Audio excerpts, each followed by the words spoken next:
Bleh. Bleh.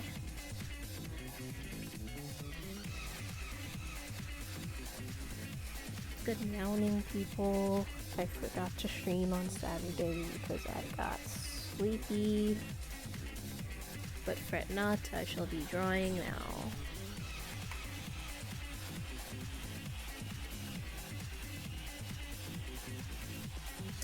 In this case, I was gonna actually draw some character reps.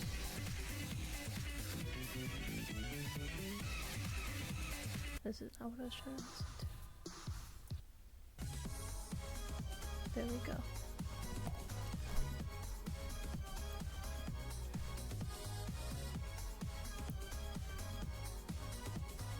Wait a minute.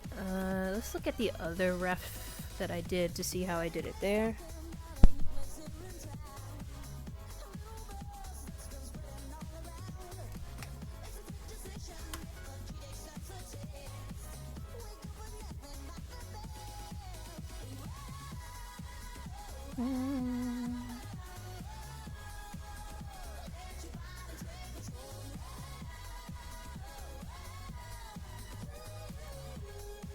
Wait, not what I was looking for.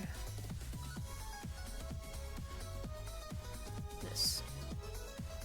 So the colors, I guess it's just some body color and an accessory color for the words.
Love when I start writing something and I realize I don't have enough space at the end of the line to finish.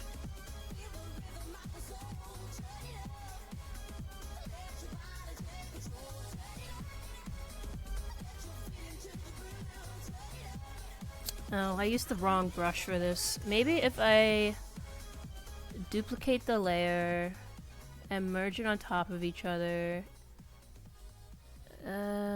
That looks almost normal. I'll just duplicate and merge one more time.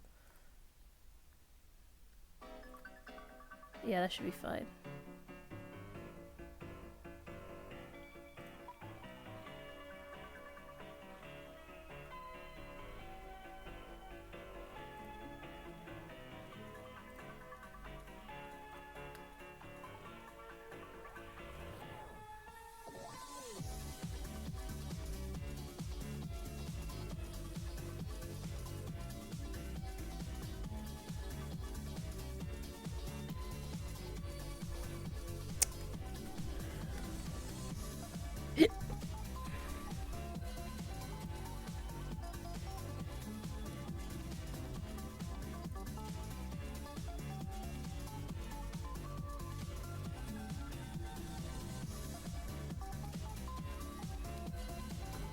Maybe I can make it look like a paint splotch.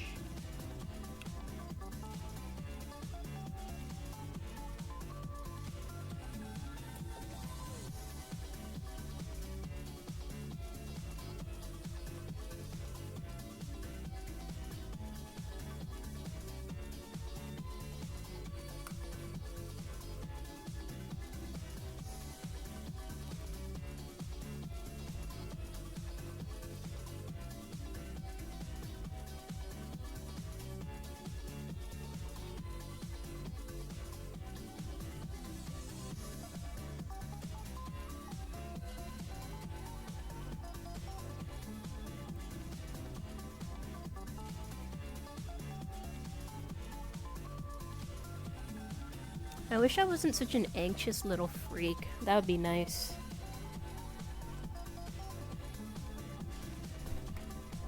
I don't really know what to do about it yet, though, other than just live, I guess.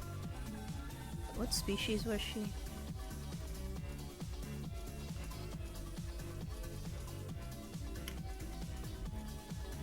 Natalie feels low-key like one of those characters that doesn't really need a ref that complicated, since her body has nothing really going on, like color-wise, that's actually interesting.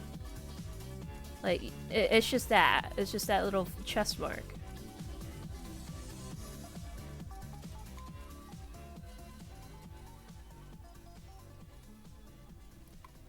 Because I can't really imagine what else I would have going on with her.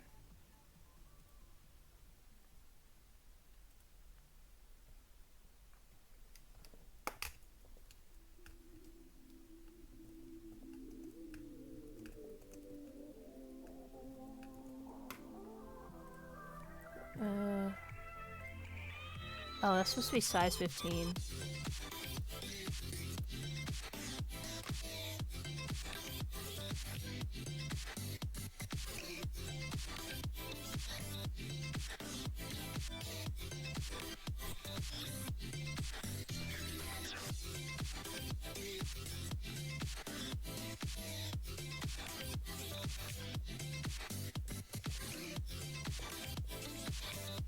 I should move that over.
What else goes on these? Colors.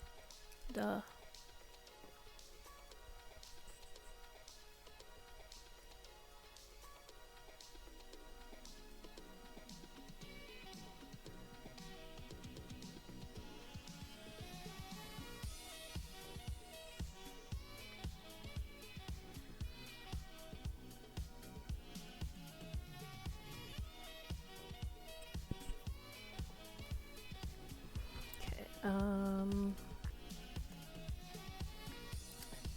Grab my pen.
forgot what those things look like.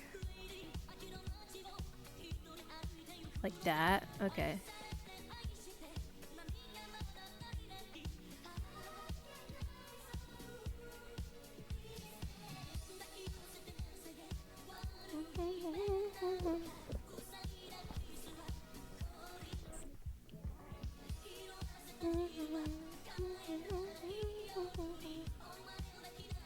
Wait, I need, there's really barely any colors going on for Natalie.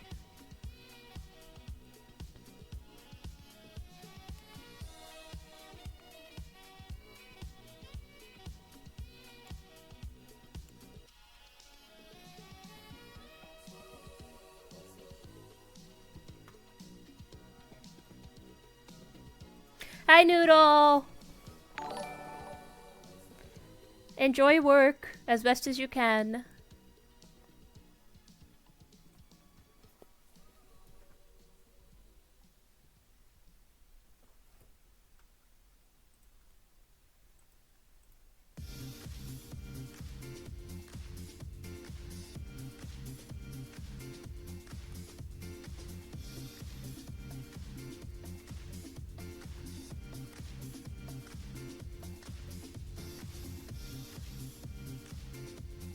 Move the text down. Move this palette up.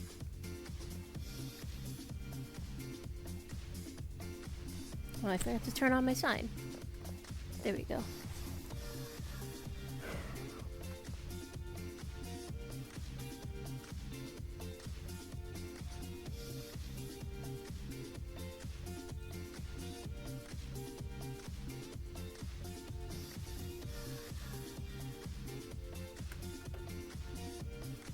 I could have a funny marking on her back, like how her sister does. That might make her look a little more interesting.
I wish I wasn't so anxious.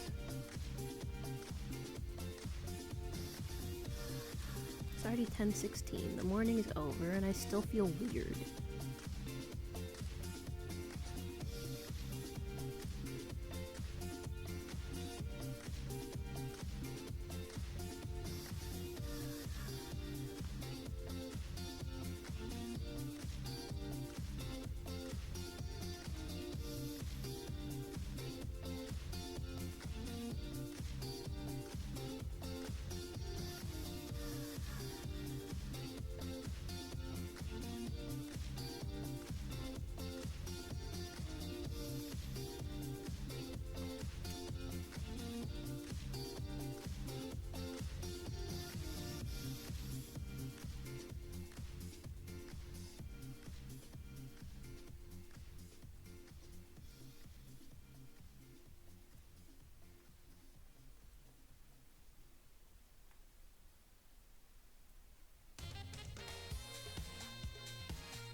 And then that shapes like that, I guess.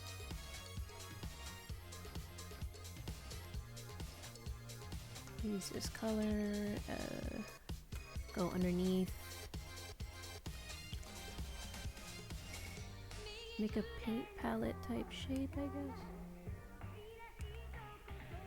Although it would probably make more sense to use one of the other colors, right?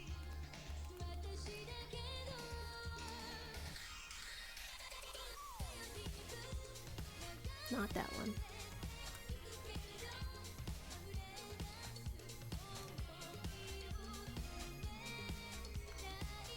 This should probably make more sense in the overlay layer.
Maybe it's just the Ritalin making me feel anxious. I feel like that's one of the feelings that I get when I take Ritalin sometimes, is just a subtle feeling of anxiety underneath, like undercutting everything. I don't know, I wish there was a way in which I could exist without being constantly uncomfortable.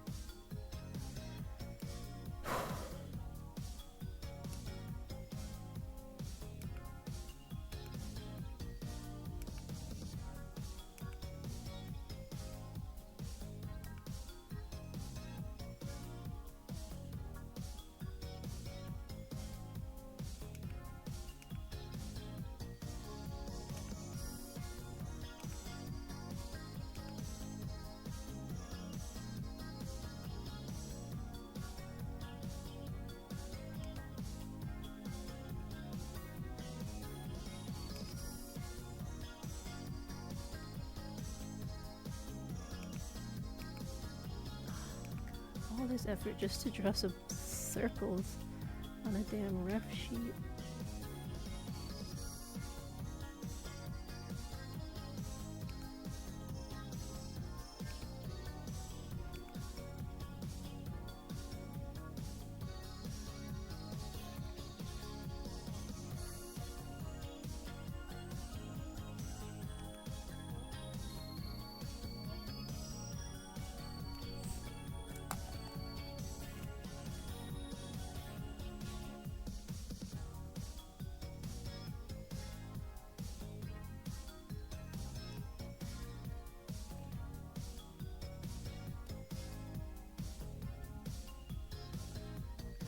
Oh wait, those colors are not actually supposed to be part of her palette.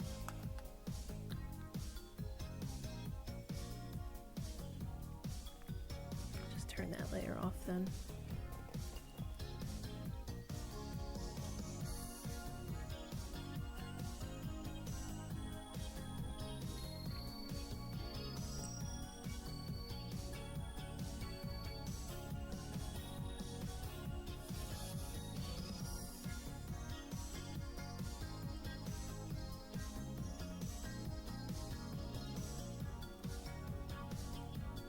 No, that's a worse color. Let's go back to the yellow.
Yes.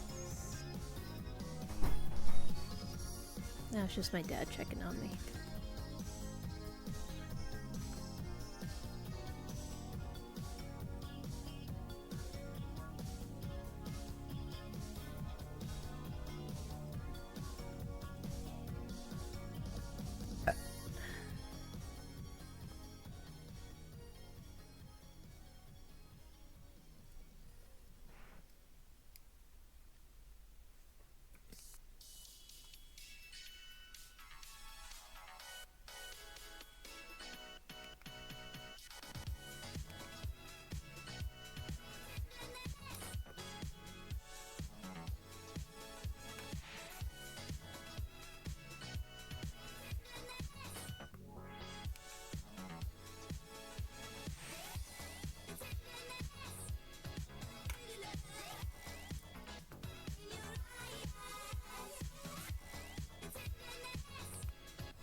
Get a grip, Penta.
Would it make sense to add?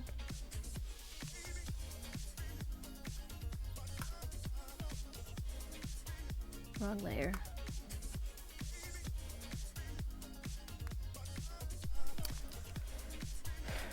Do red squirrels even have markings like that?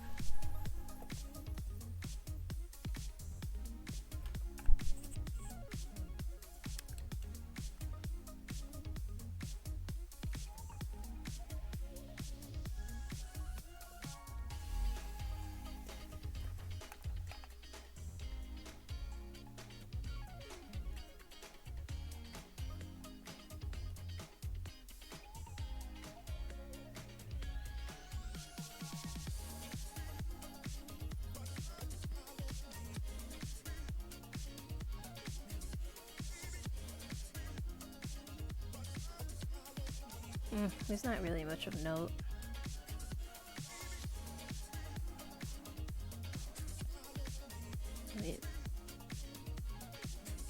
Not even the paws. The paws all look the same color as well. I think this one's good. I'll just...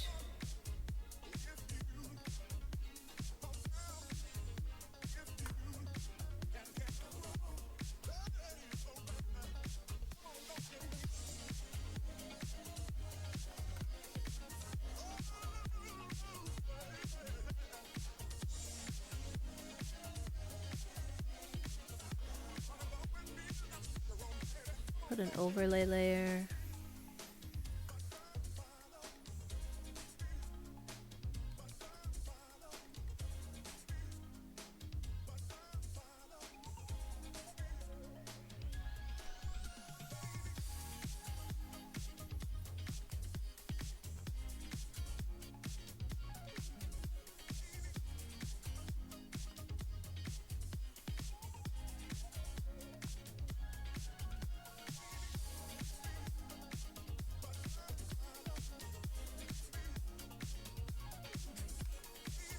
Need to come up with a better watermark / signature other than just writing my username out and a lesbian symbol.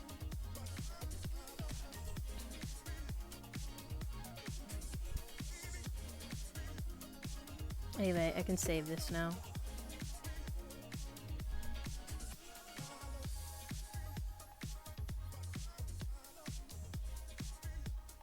There's nothing missing, right? Yeah, I got everything.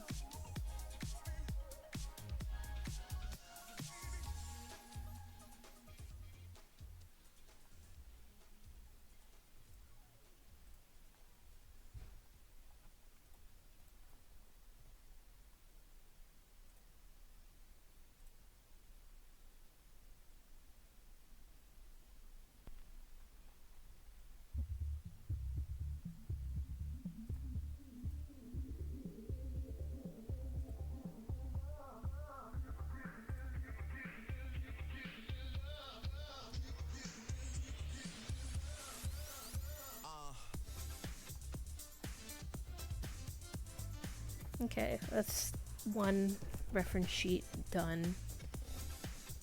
Next, I was working on Claudio's.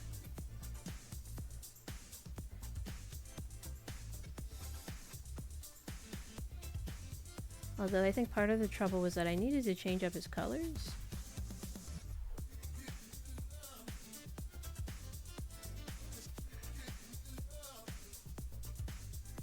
His current color scheme is like barely discernible.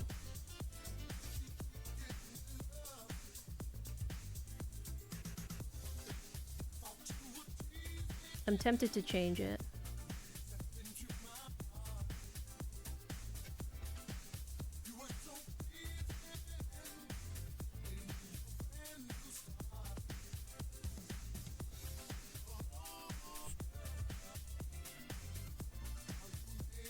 Then again, he is meant to be like a pastel unicorn type character, so I guess it's not too bad. How tall did I have him as? 5'10".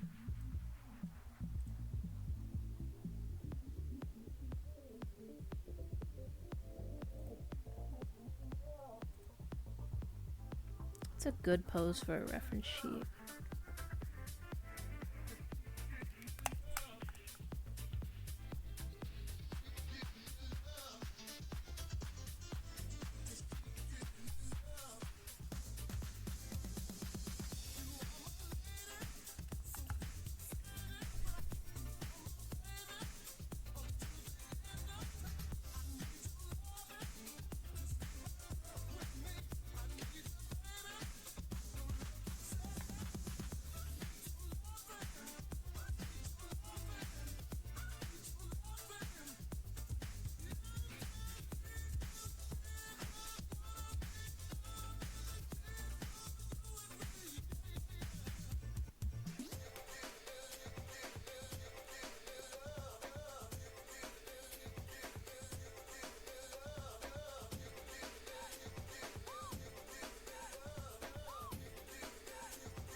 Just trying to figure out what to do this pose here.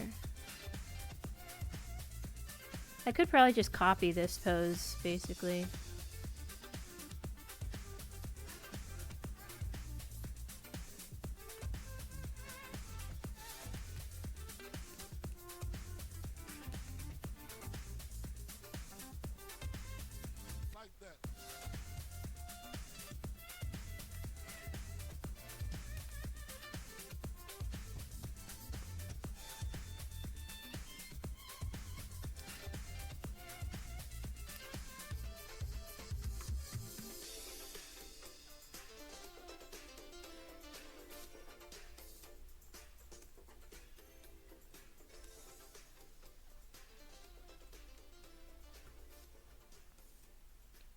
Okay, maybe Claudio's head is a bit too big here. Yeah, compared to past refs, I think his head, it looks a little too big, so I'm gonna shrunk him.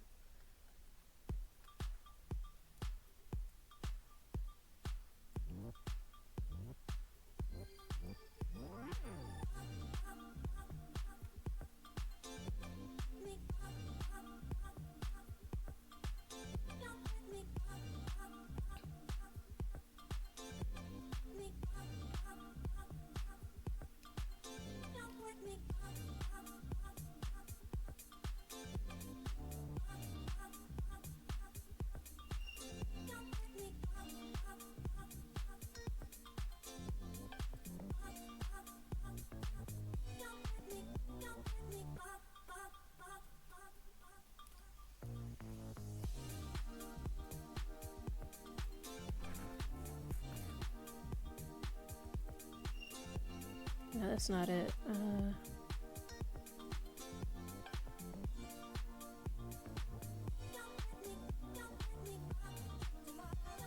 I have to shrink his body so that I can make his legs half of the size of his whole body. Like half the length. Or half the length of his body is just legs. That's what I mean.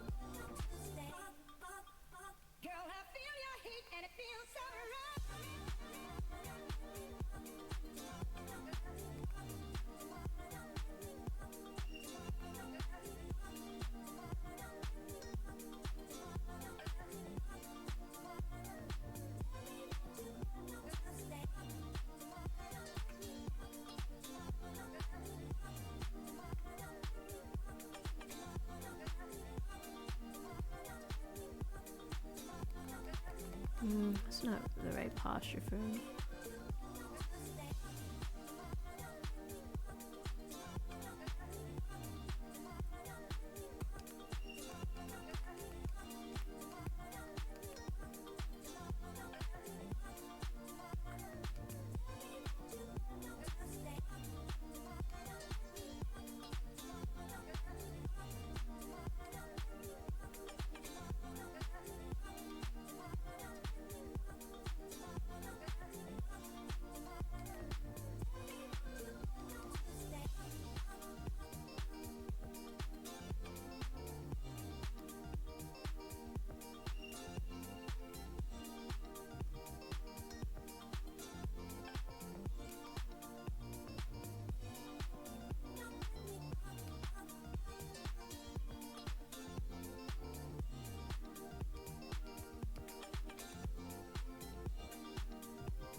my friends, is house music. It doesn't judge you, and I won't either.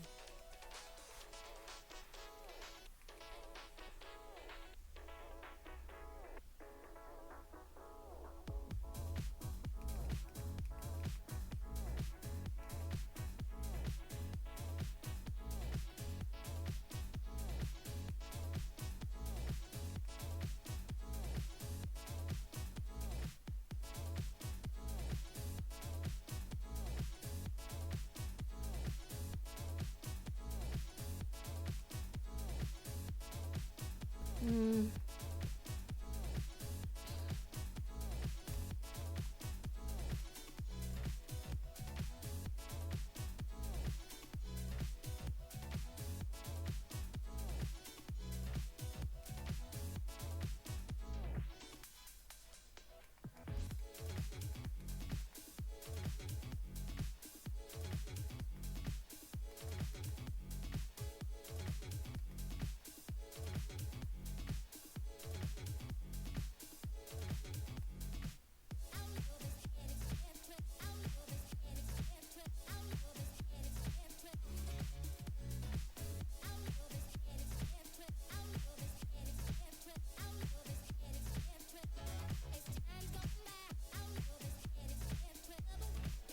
Yeah.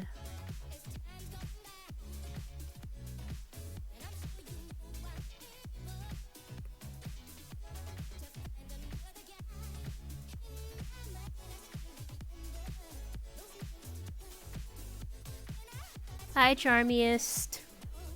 How's it going? I'm going insane. Something's wrong with me. I've gotta... I was gonna say get out of the house more, but that's not it, because I have been getting out of the house more. I remember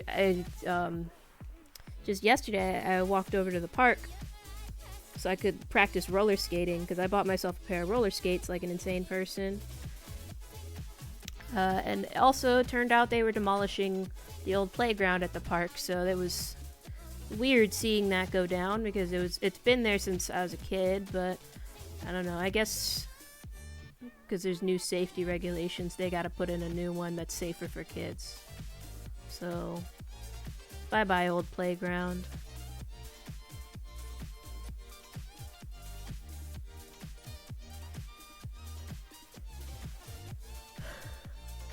I didn't even do much skating while I was out there anyway. I just spent most of my time trying to balance in the things and holding onto a tree because I kept getting nervous. Yeah, they'll be putting something new in soon. It's still weird to see the old one go.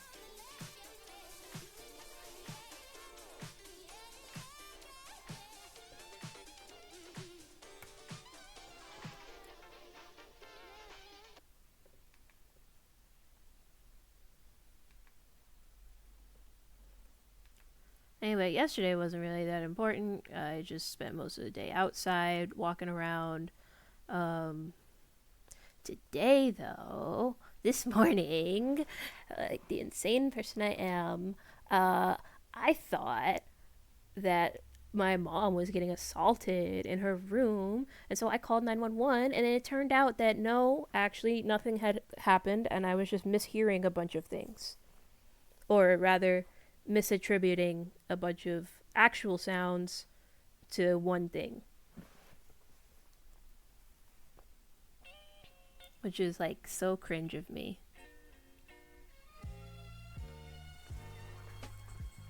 I don't know why I woke up feeling like that. I think in the specific context, it was like 6 a.m. and I woke up because I heard somebody saying, "Shut the fuck up." Turns out that that person saying that was like down the street yelling at somebody, but to me it sounded like it was in the other room.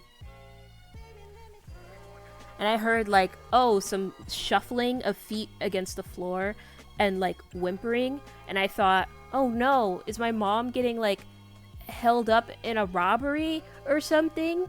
But it's like, okay, well, I don't know yet. I'm not 100% sure. Like, are my parents in there?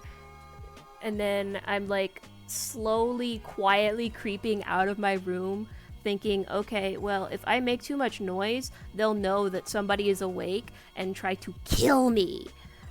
So I'm like quietly taking out my glasses, opening up doors. I would have gone up to the attic and asked my older sister, like, hey, what the fuck is happening? But opening the attic door is really loud, and I didn't want to make too much noise in case there actually did happen to be a murderer, killer, boogeyman, or something in the house.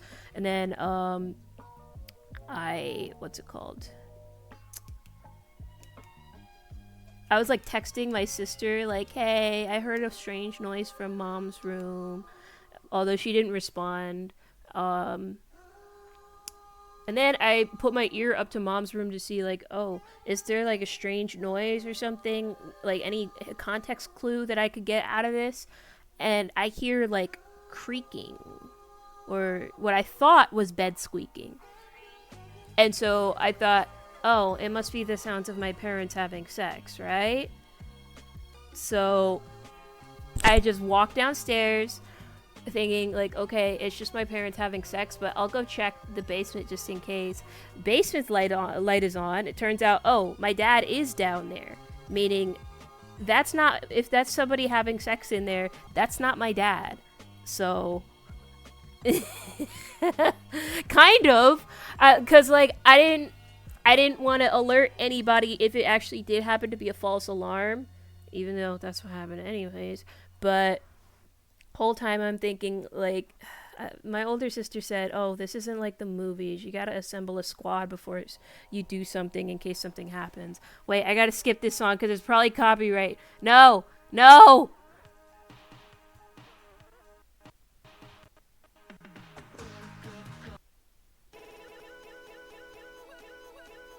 Okay.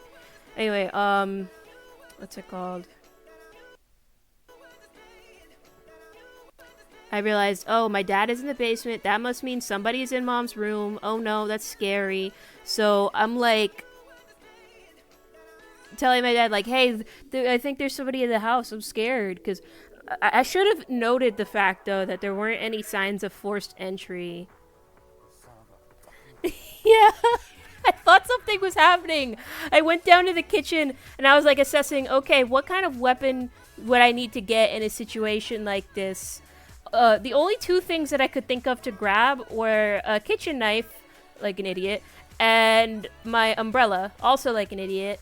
Because I was figuring, like, if there's a guy there, I will, like, whack him with the umbrella to disarm, not disarm, well, kind of disarm, or at least get him off his guard, and then stab him while he's dazed.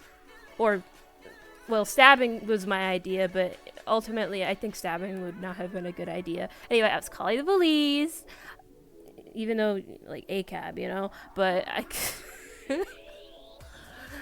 was calling the cops, like, hey, I think there's somebody having sex with my mom in my mom's room who isn't my dad, and I'm worried. And they did. I was so embarrassed, though, when I, like, went down to my dad and I had him, like, go up there and, like, check on my mom, and it turns out, no, my mom was fine, of course. It was just her in there. It turns out the shuffling that I had heard across the floor of the room was just her getting back from the gym. The sounds that I had heard of, like, oh, somebody saying, shut the fuck up, were people down the street yelling at each other. And, of course, the squeaking was my older sister on the treadmill. I was really embarrassed. I had to, like, go tell the cops once they finally showed up at my door, like, hey, yeah, I'm sorry, false alarm. It was just a bunch of really specific sounds that I misinterpreted. I'm glad, though, that I at least found out what the sources of the sounds were afterward, instead of just going running with, like, oh, I guess I must have made all this up and I'm insane and whatever. I think specifically it was her sneakers making a squeaky noise against the treadmill every time she stepped, which I should have remembered this because I had gone on the treadmill the other day and been annoyed, like, dang, why does this thing sound like that?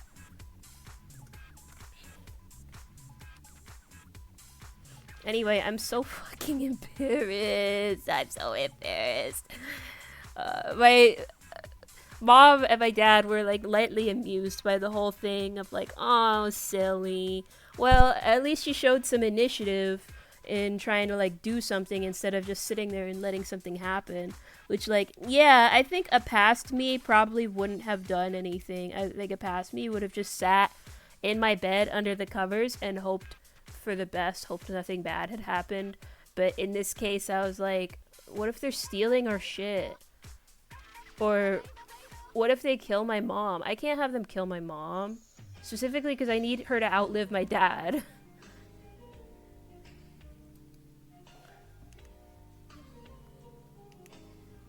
And then especially I think I got into my head the whole like, oh, what if like it's a creepy guy here to commit some sort of assault, was because last week, or was it 2 weeks ago now?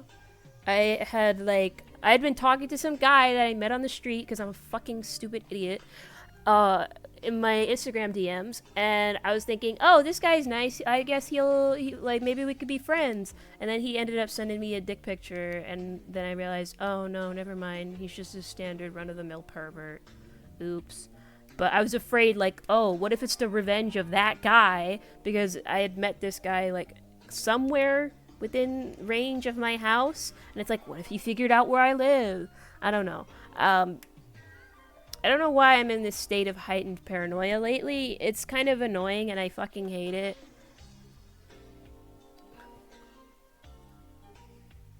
I'm so fucking stupid. Ah! Yeah.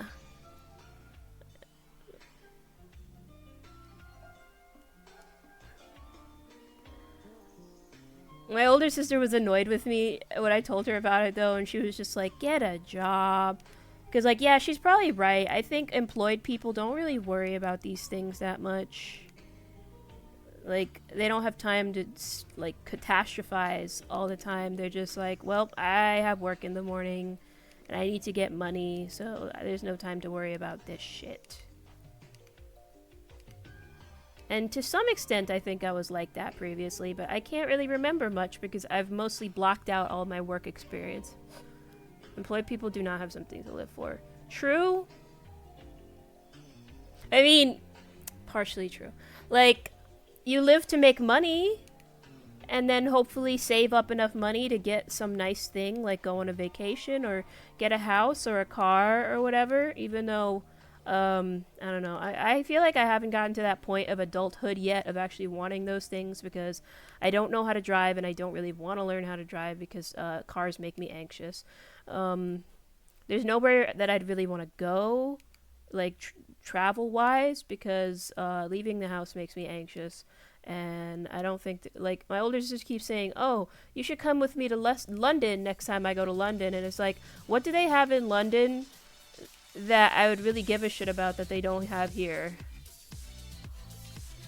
But it's like, I don't leave the house, I don't want to drive, and I already buy all the little trinkets and tchotchkes that I want with the money that I already had from my previous job.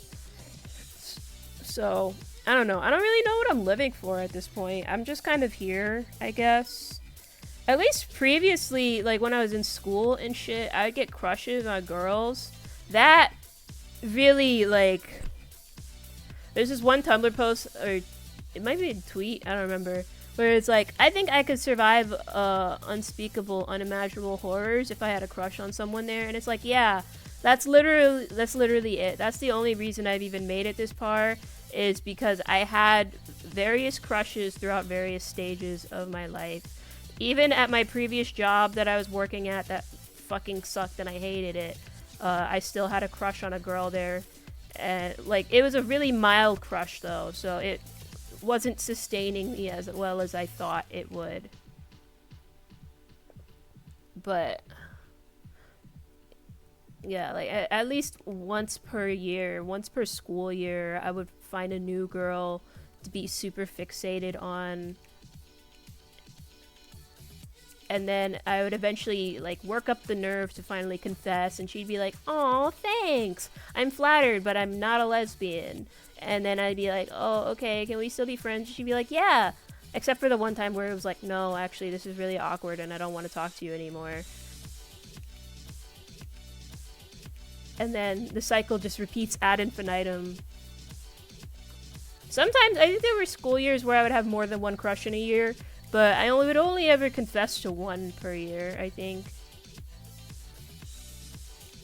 Because I don't want to get greedy.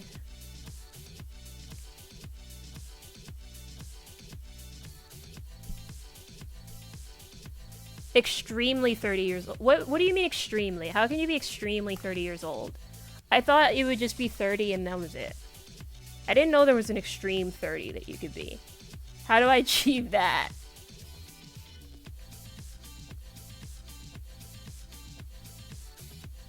Even at my old job, the crush, quote unquote, was so faint and so weak that it's like, man, none of this shit really matters. Why am I bothering?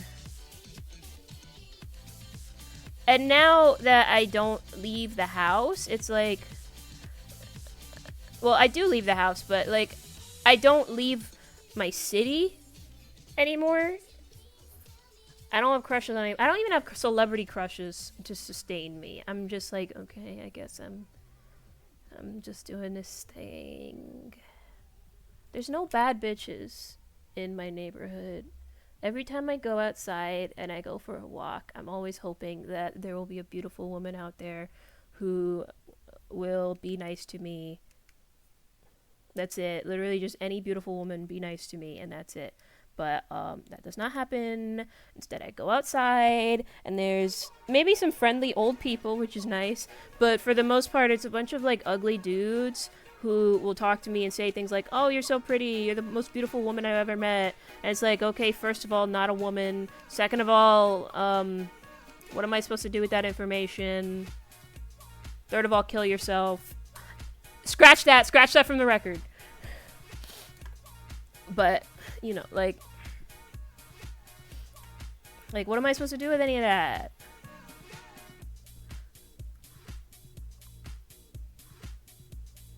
I don't think that's really weird to have friends that are mid-20s. Because, then you can feel like you're further ahead in life than they are, instead of feeling like you're falling behind all the time. For example, for me, I'm mid-20s, and I am always looking on social media, trying to check on my old friends from, like, school and shit, and realizing, oh, they are way more put together than I am, and I don't know if I'll ever be able to catch up to where they're at now. Because I was spending so much of that time that I was supposed to be, like, being a real person. Instead, I was too busy just trying not to kill myself. Fuck, how do I draw the hooves again?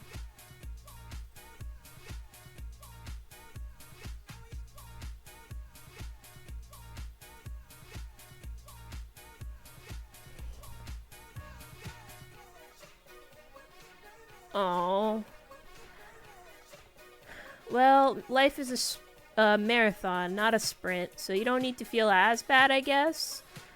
Although, at the same time, we are in a time of unprecedented economic downturn.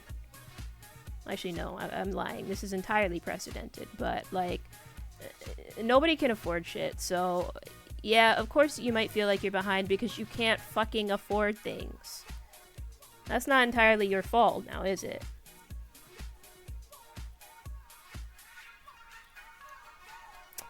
Why the fuck would I... Don't give me this notification now!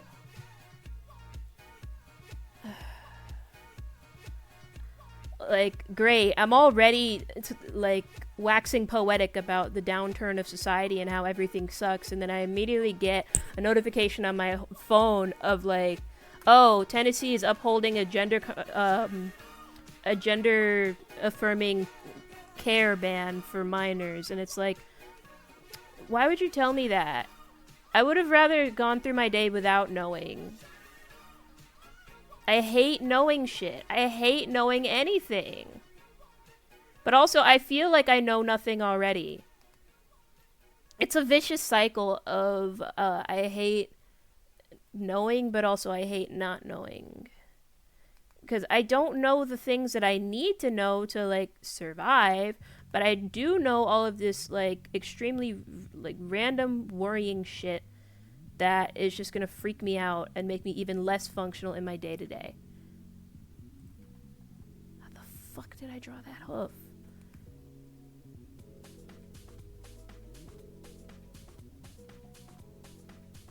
Yeah, I guess that's how I drew it. I don't know.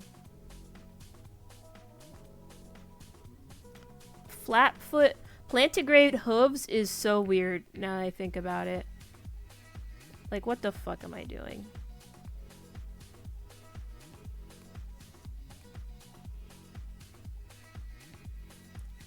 I mean, the hoof part is basically just a toe. It's just a really big toe.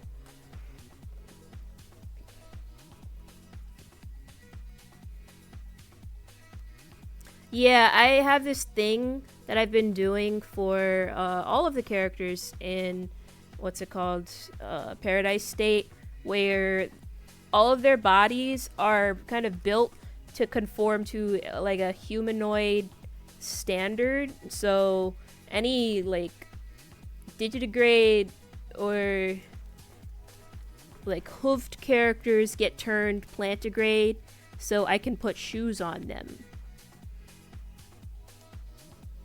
and have it be normal. Unfortunately, I've forgotten how I did this one hoof, and it's gonna bug me until I do it.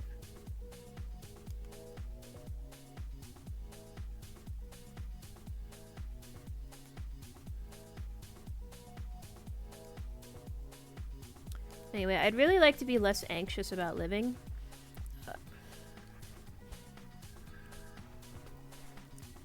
I'm in a similar boat as you are, though, of like, oh, I'm falling really far behind in life. Like, I don't know how to drive, I don't have a job again, and I don't really have any prospects because I'm not entirely sure what I want my career to be, at least within the mainstream. I don't have anything that I want to do, like, as a job that would actually be a sustainable career for my whole life. Like, yeah, I want to do comics, but there isn't really much money in comics. Like, I know this. I understand this. Print media is dying. Comic books are dying. And for some reason, I decided to choose now to hop on the boat. Whatever. And especially now that, like, AI is taking over. You're right. I only have now. Best time to start would have been yesterday, but the second best time is now. And this is all I have. Now is all I have. And I'm so tempted all the time to just lay down and sleep all the time. I've always been a very low energy person in spite of everything that my... Actually, no, I feel like my online persona is also low energy to match. I mean, I'm literally a fucking sheep. Count me and you go to sleep. 1. You know?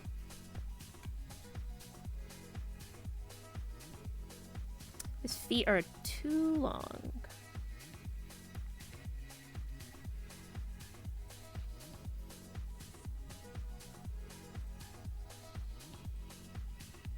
And I think I've been like letting certain issues fester for a little bit too long, and that's also part of why I keep not being able to conceive of a future with me in it, because I'm not 100% sure, like, who am I? I think it's probably a trans thing. I think hormones would help me.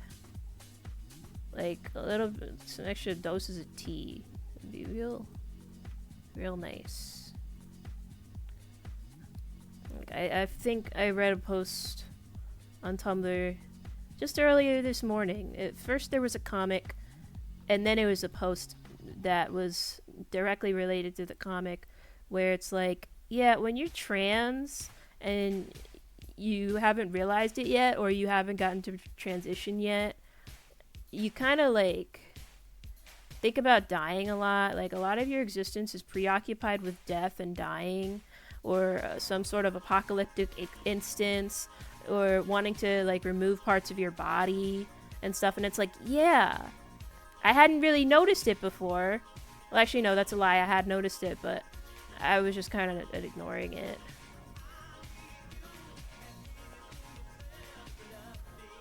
But a lot of my life is just waiting for things to be over so I can get to the supposed good part. But the truth is, the good part is now. That's the only time that I get. I have to enjoy living now. Because the next life won't even be me. It'll be somebody else. And I won't have this chance anymore.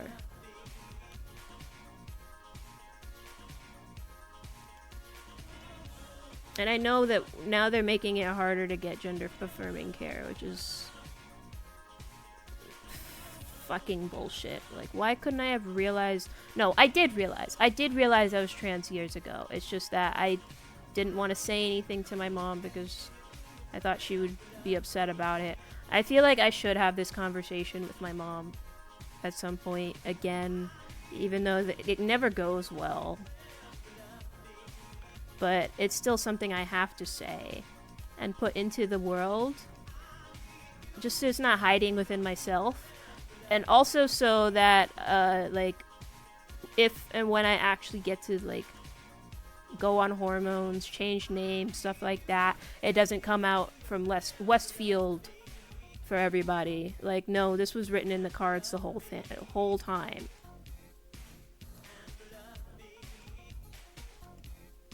Although my mom has already, like, suspected that the reason why I keep getting these gender non-conforming feelings is because like, my dead grandpa reincarnated. Hi, Sigil. You missed the story where I was talking about how I called the cops today because I thought somebody was assaulting my mom, and then it turned out that nothing was actually happening, and I just misheard a bunch of stuff. And I was really fucking embarrassed.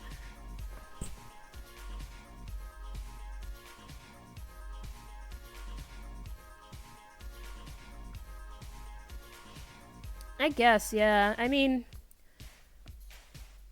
I don't know. Like, I don't like hiding things. I mean, I'm already hiding an entire online identity from my family. And I have, like, some toys that I've hidden in my desk here or there that luckily nobody stumbled upon. I'm just always a little worried that somebody will stumble upon the deepest, darkest parts of myself, particularly a family member, and they will not be happy about it. I don't imagine that they'd be the type to kick me out or anything, but it's still like, I don't want people to be mad at me. I'm already in a state of constant hypervigilance, and I don't need anything to make it worse. I haven't talked to my therapist in a hot minute, but I don't imagine that I'd really get much from it. I feel like a lot of my talk to the therapist has just been me saying, okay, this is what's wrong with me. I know what's wrong with me. And she just listens. And it's nice to have somebody to listen, but if I'm paying you to listen, then I also would like you to have some solutions other than just, hey, you should get some sleep, or hey, you should think about getting another job. Like, I already know that shit.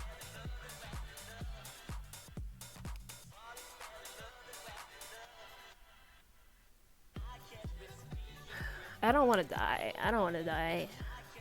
And I don't want to kill myself. Like, I remember thinking that to myself yesterday after I went, not roller skating, but after I put on my roller skates and tried balancing for like an hour. But after I went home, I was like awkwardly like, well, I didn't really get anything done, and it's probably going to take a lot of work and effort to actually get good at roller skating. But like, I still don't want to kill myself, because I at least want to try getting good at roller skating first. I guess that's another way to like find reasons to live. If it's not a person, then it can be a thing or a concept, and right now I guess it's, I want to learn to roller skate.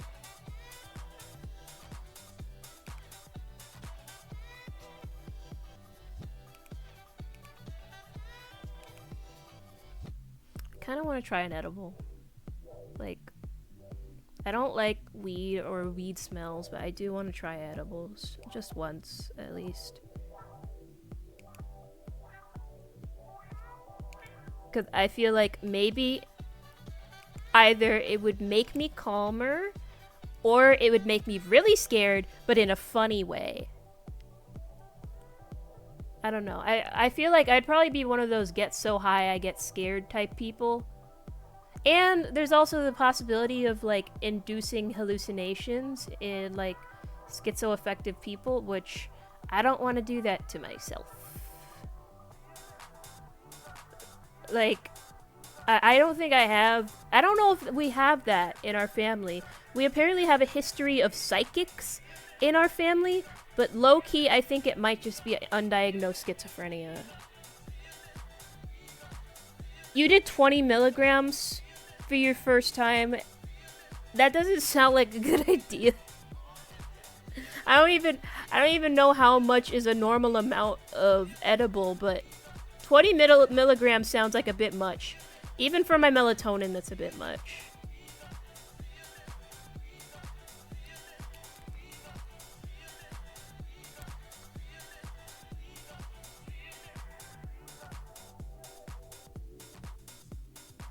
Yeah, I'm small.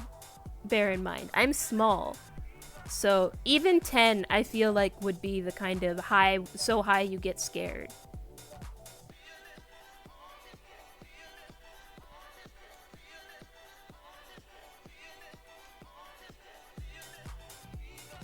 I just, like, what would be really crazy is if I did the edibles and then it did actually unlock the psychic presence that's latent within our family in me, and then it turns out that, oh no, it was just schizophrenia the whole time.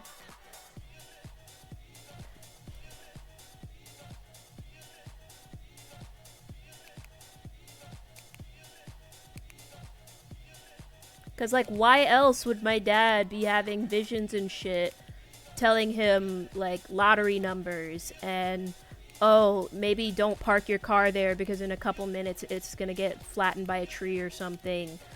Or why would my brother, like, know exactly what he's gonna get for his birthday without even mentioning it to anybody, knowing exactly where the thing is? Or, like, as soon as his mom bought it? Or why would I have known that my mom wanted a little boy when she was pregnant with me, when she never said that out loud to anybody?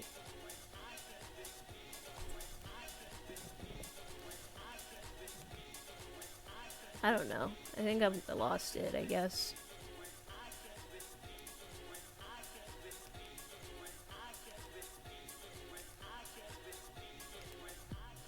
Like, I think there is some,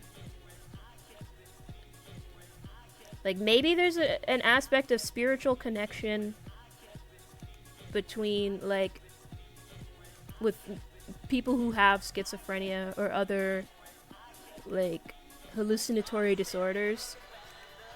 But not in America, because America is a godless country. Like, I remember seeing one study that's like, oh yeah, people in other countries with schizophrenia, like in non-Western countries, like China or India, I think in Nigeria might have been mentioned in that, actually, where it's like, yeah, they get like way less violent, intrusive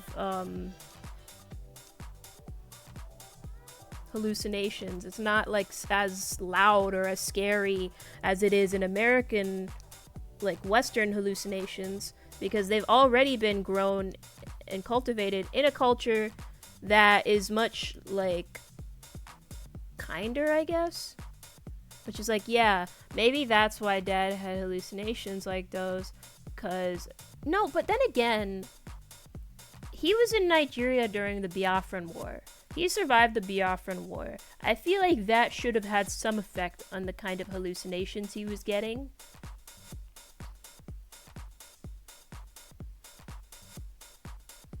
I don't know.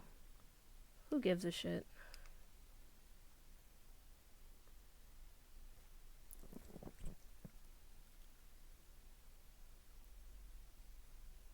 I remember my brother was telling me also after the whole thing this morning where I called the cops and it turns out it was nothing. That like, oh yeah, having a knife as a weapon, stabbing is not the way to go. You don't stab because then if you don't stab something that's a vital artery or whatever, like they might get away from you and now they've got your knife in them and they could just pull that out and start attacking you, which sucks. So instead you're supposed to actually do like slicing motions or something. Like you're supposed to try and slice them instead of stabbing. Which, yeah, that makes more sense. You can still cut some sort of artery that way, but the knives in our house aren't even that sharp, so there's no point. Except, apparently, we still have my dad's machete in the basement. So, next time I'm really scared, I should go for the machete first. I mean, yeah, a stab anywhere is probably debilitating, but I think if somebody has enough adrenaline coursing through them, they might be able to tank the damage.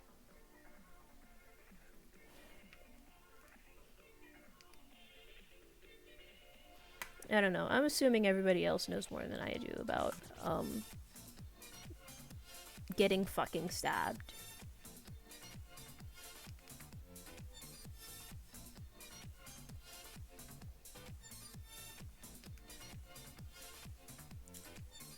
Well, yeah, you tank a hit where like somebody's attacking you, but you've got super armor, I guess.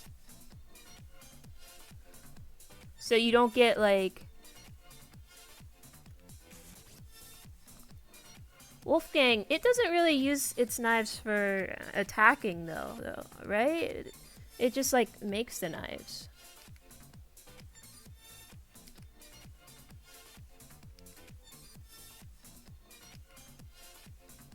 How the fuck do I draw this guy's tail?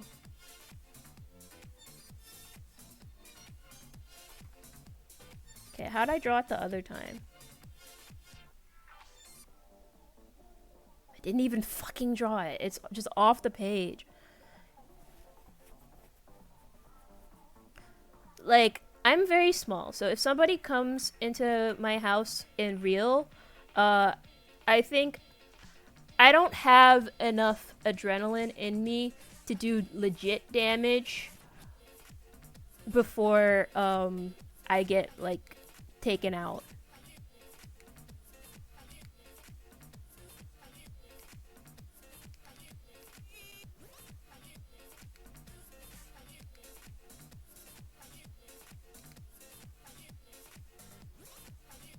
I don't know. It's just lame that I get scared. I hate getting scared. At least my mama was nice about it.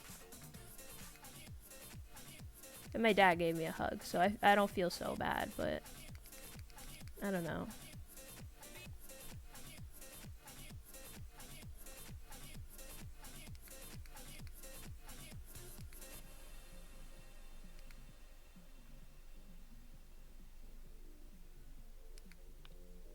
Yeah, this is also I feel like I joke about this sometimes, but like I have to assemble an army of beautiful transgender women to protect me from the dangers. What dangers? Any. Any dangers.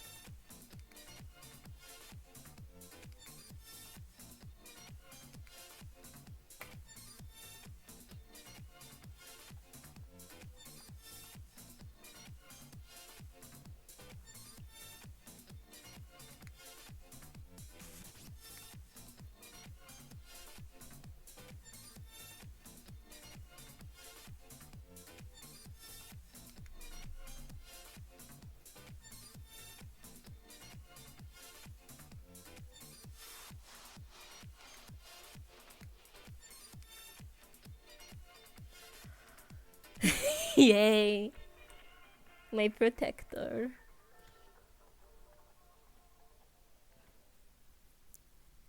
Unicorn hard quotes. I should probably draw him without his horn at some point since it's fake.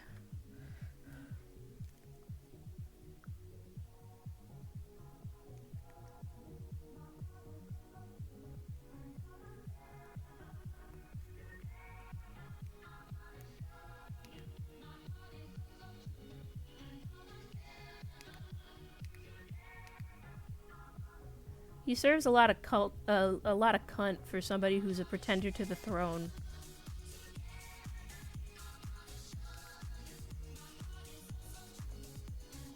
Yeah, it's neat. It's funny because he's got the fake horn, but then she has a real horn that's just fucked up and broken. And you don't get to see it. Major spoilers for their entire character arcs, but like, who cares? Who fucking cares?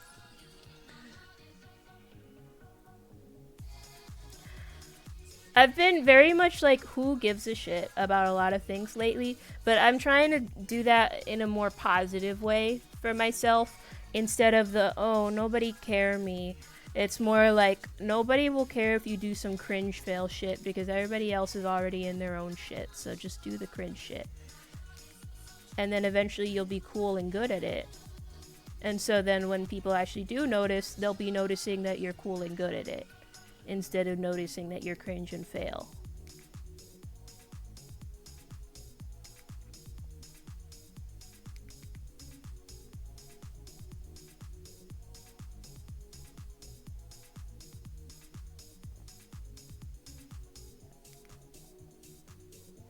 That's what I'm trying to do, comics and learn how to roller skate and etc. I need to do my own hair more. I really need to figure out how to do that, because that is one of the big things that is hampering my confidence, is not knowing how to manage my hair.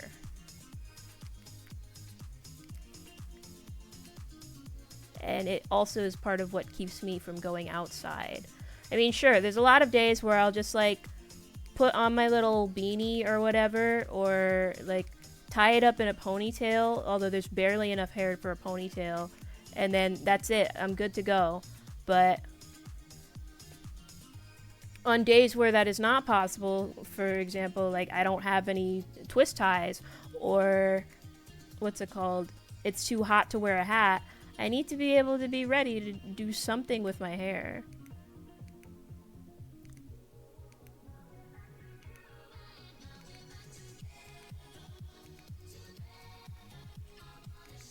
I used to go all natural. I used to do my afro out, but I wasn't able to maintain it very well.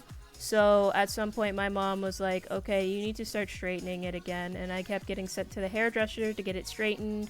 Now it's a little heat damaged in some spots where it won't fully curl again. Honestly, some part of me is tempted to just cut it all off and start over. Because it feels like managing the hair that I have now, it's such a like mess in some places, but at the same time I have been prohibited from doing a really short haircut because the back of my neck is covered in scratches. The neck scratch is another one of the reasons as to why my mom thought that I was my grandpa reincarnated, because he hung himself. Like he killed himself. He hung himself, and I am always scratching at my neck. So she thought like, oh, it's like a phantom noose. Swag on the locks. That sounds difficult to take care of, though.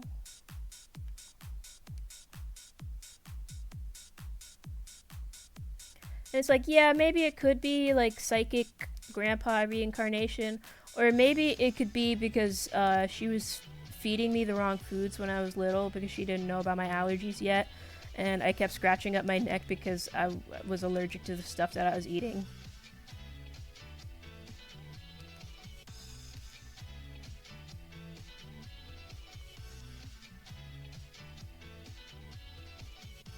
There's probably something wrong with me.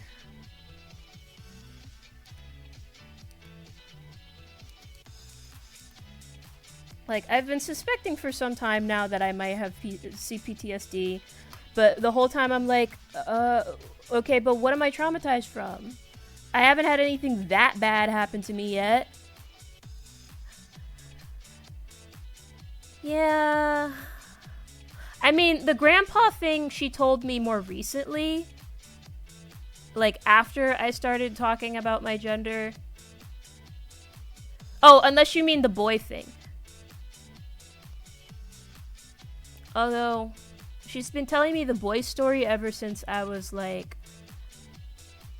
maybe 4th or 5th grade. But the grandpa thing was only mentioned recently because we didn't really know about grandpa killing himself until more recent. Like, I didn't really know what was going on my dad's side of the family for the longest time because I didn't even know who was our family. Apparently, Nigerians seem to have this thing where they call random people brother, even if they're not related. They're just your friend. So, like, we'd be visiting this guy and it's like, oh, this is brother so-and-so. And it's like, are we related? No. This is just one of dad's buddies.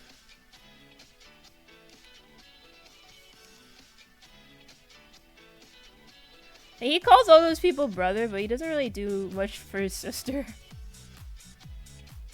I'm not that I'm not that traumatized. I'm literally fine. I'm trying to think of literally any bad thing that could have ever happened to me. I mean, one of my earliest memories is going to Nigeria and almost dying because my mom fed me suya, which is a kind of meat that is breaded in peanuts, I believe. It's not even... I thought it was like, oh, it's fried in peanut oil. No, it's breaded in peanuts, which is very different. And she thought it tasted amazing, so she gave me some without checking like what was in it. And then I had a terrible allergic reaction, and I was throwing up and coughing, and I couldn't breathe, and I was covered in hives, and I almost died. And I remember waking up in a Nigerian hospital next to another dying child, like in the same bed, because they had limited bed space and limited sheets. I was on dirty sheets, and this other child, he was looking way worse than I was. They put some Benadryl in me. They got me my EpiPen. I'm fine. That other boy, they're probably dead.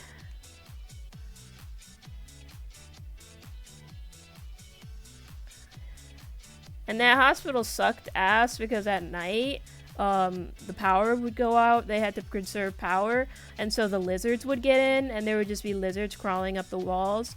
It was very hot and uncomfortable the whole time. I mean, yeah, it's one of my first memories. There's probably stuff from before that, though, that I just haven't been able to, like... I spent a lot of time in hospitals as a kid. That might be it. Just in general. Yeah, unlock. Like, I remember there's this one time that I got sent to the hospital in the middle of a school day because my mom put a school uniform on me that she had forgotten to wash. Because she had to wash my clothes in special detergent, Dreft, because my skin was very sensitive. And then this uniform that I was wearing, I don't know what the fuck was on it, but over the course of the day, I ended up turning like lobster red, which was bad, and they had to get an ambulance. They had to send me in the ambulance. And then another time, I think it was 4th grade, when I had a really bad asthma attack that left me hospitalized for a couple days. And was it an asthma attack? Yeah, I think it was asthma that time. And all my like classmates, my reading teacher had my classmates send me a bunch of like little cards, like get well cards, which was nice. But then there were a lot of times where I ended up having to go to the hospital like right before my birthday or something because my allergies would get really bad during the fall. It sucked. And then at some point we got a nebulizer, and so I would be using that at home. Actually, no, now I think about it, it was like, we already had the nebulizer for years. It's just that there would be times where, like, the nebulizer isn't enough. I'm on this thing, and I've gone through 2 doses, and I'm still having a really tough time breathing. I think one time when I was, like, 4, my mom told me, apparently I like ripped the mask off and I was like, this isn't working, take me to the hospital, which is like, wow, that's really insane that baby me had that like wherewithal to know like, hey, I need something else. I was indeed. Measles, mumps, rubella, all of that. Even though my mom is like not entirely anti-vax, she's like vaccine skeptical, vaccine hesitant, for some reason, because she is of like the belief that in black boys, like the mercury quality, the mercury content in the vaccines is what brain damages children and causes them autism. And she always points directly to my one autistic cousin, who's, I think he's like 12 years old now, I don't remember, who's like, he was fine before, and then after he got vaccinated he started having seizures. And it's like, I don't think that's what caused it. I think he already had the thing in him that would have made him autistic. I think he did definitely get brain damage, but not from a vaccine. I think he got brain damage from the seizure, and that's why he's like that.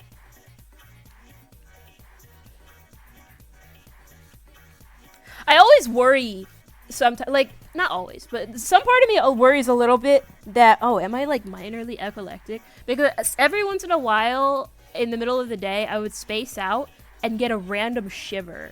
Ah! Kill! I did not mean to unban this guy. There we go. Die.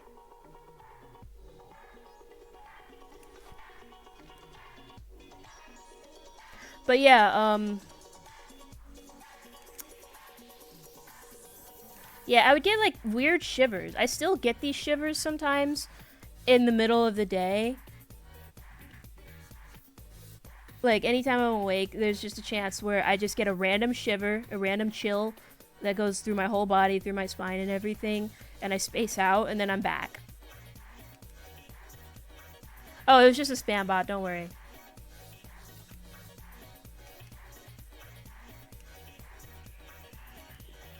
But yeah, when I heard that, seizures can be small, they can be like that. They can actually be sometimes just like, it's like a shiver. I was like, oh wow, am I having seizures? But I feel like probably not. Because they mentioned that it's like multiple per day, and I don't think I go through multiple of these per day.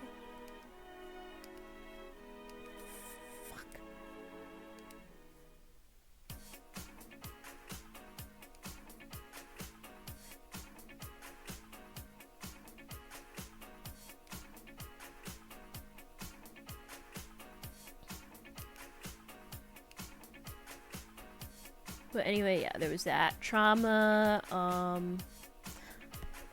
hospitals. In general, I have a lot of issues with hospitals and doctors, and I don't like having to go to the doctor. I used to when I was a kid for some reason. Even though we would get shots. I wasn't scared of shots, those were fine. But I liked going to the doctor. I liked going to the hospital, actually, because I was always under the assumption that, I go to the hospital and then I get better and everything's okay.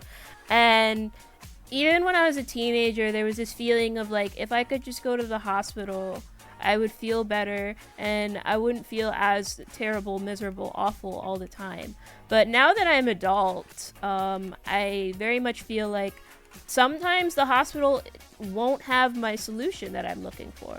Like, if there's an actual physical ailment, then, yeah, I need to go to the hospital. But also, everything costs the fucking price. And sometimes they make you pay, even if they can't find out what's wrong with you. So it's like, I'd rather not. I'd rather not have to do that.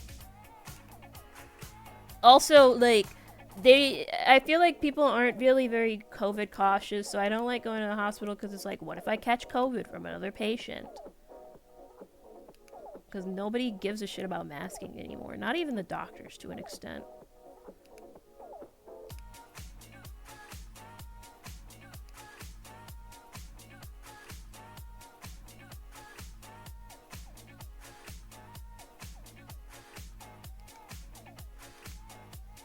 I think I've also had like this issue with I think this is an autism thing, but like textures, sensory issues that are constantly plaguing me my entire life. Funnily enough, the mask, some autistic people say they have sensory issues with masks, but for me, I'm fine. Like, the mask is actually comforting to wear in public. If I leave my house and I don't have a mask, I feel like really uncomfortable. But yeah, like I had a lot of sensory issues.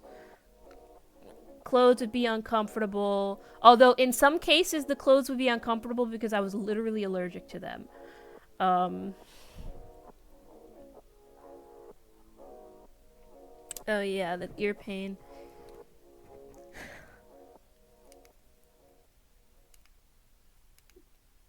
But like, I think part of the reason why I scratch myself so much from eczema is not just because I'm allergic to something, but also because I just am uncomfortable with the clothes that I'm wearing. What else?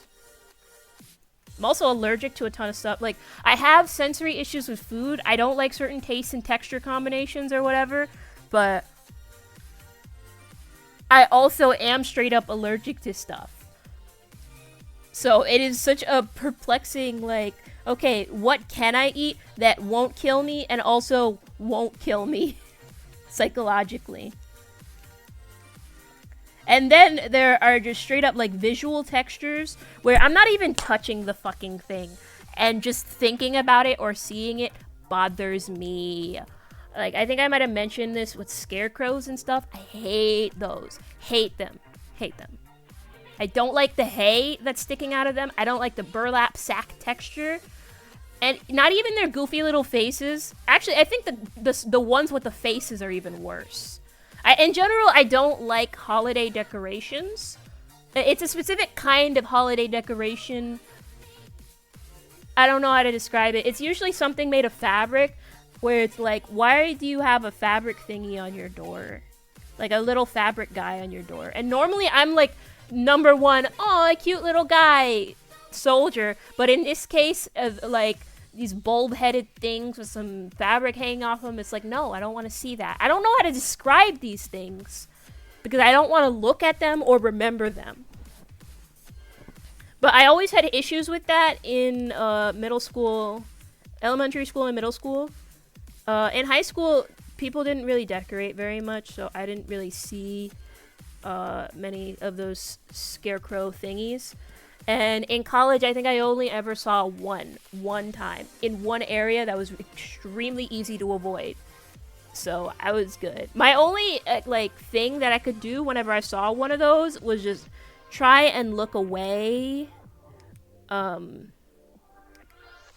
Like try and look away or go away from the area where the thing was. The problem was that in some classes, the decoration would be in an area that's like, oh, I have to go there. I have something I have to do there. For example, in 5th grade, I think, my math class, there were these computers in the back of the room, and I loved computer time. I loved to go on the computer and play games with my friends through emulators and stuff. But underneath the underneath the computer desks, there was a trash bag with a big plastic pumpkin decoration, like one of those, I don't know how to describe those, like, not flat, it's like semi-flat, it's like they shaped it, it's like a picture of a pumpkin that they, like, sort of beveled out, and it's made of, like, that shiny plastic. I didn't like that. And it was right under the desk. I didn't like seeing that in the garbage bag. The combination of the garbage bag and that thing under the desk bothered me. And so anytime I would go to computer area, I would always be sitting with my feet on my chair and trying very hard not to look under my chair. Even now, as an adult, I have this issue of, like, I have to look under my chair to make sure there's not some freaky shit under there. That there's not, like, a random scarecrow or some shit. Even though I don't know why why it would be there. It wouldn't be there. Nobody puts that shit there. But in my head, I'm always like, I gotta check. I don't know. And that sucked. Another time, it was in 7th grade, I think, in my English class, the English and social study class, my reading and social studies class were in the same classroom.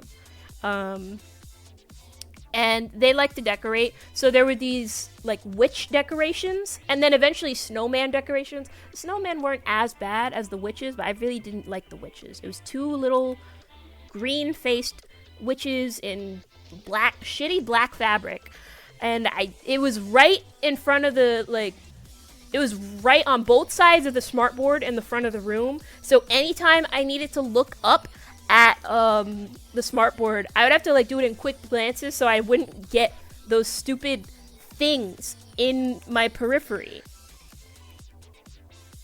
Like, I wish I could have like blocked them out, but like they were very apparent. So that did cause some problems for me in school of like, it's not just I'm not doing the homework or whatever. I'm not taking notes because I can't look at the fucking board because there's a thing up there. And I would always have to have my seat really close to the... Oh, I have to plug in my computer. I would always have to have my seat close to the board because I have, like, I'm vision impaired. So one of my special things in my 504 plan was like, hey, this kid has to sit in the front of the class because they can't fucking see. So sitting in the front of the class and those things are there, it's like, oh god, nightmare, nightmare, nightmare, nightmare, nightmare, nightmare. I remember when Easter rolled around, I think it had finally gotten to the point for me where I was like, I can't fucking take this. I need to say something. I need to do something about this. So I told my social studies teacher, like, hey, Miss Teacher, this thing is really bothering me a lot. It's really distracting and it scares me. Do you think you could take it down? I'm really sorry. And she was like, okay, I'll take it down. Although instead of just taking it down like normal, she did some dumb fucking karate chop, like ka-cha type karate chop shit, and brought it back over to her desk. And I was like, okay, well, at least it's not by the door anymore. So like when I come into the classroom, I don't have to immediately see that. And so I thought, okay, we're normal now. I can go back to being a normal student now. But then the following day, when I go back to that classroom for, I think it was reading this time, because the English, like the reading teacher and the social studies teacher were best friends, and they were also bitches. They were blonde bitches, and I hated them so much. I mean, at the time, I didn't hate them. But now, looking back, it's like, what the fuck was wrong with you? I go back to the classroom, and this time I look through the window of the classroom, and I look at the teacher's desk, and oh no, it's back at the teacher's desk. It's like on the side of the teacher's desk. So as soon as I look into the classroom, I see it, and it's like, oh no, that's really annoying. I thought she would get rid of it. I guess my, the reading teacher really wanted it back out, so she put it back out, and I can't really do anything about it because I'm just a kid. What's it called? So when it's time for class, everybody's like lined up, everybody's going into the classroom, and instead I'm like holding the door and looking away from the classroom because I don't want to go in to see that thing. I don't want to look at it. What's it called? And then I'm like the last person on the line, and my teacher's like, Benta. And I'm like, okay, I'll go in. And so I go to my desk. My desk, and I'm starting to take stuff out of my book bag, and I start hearing snickering or whatever.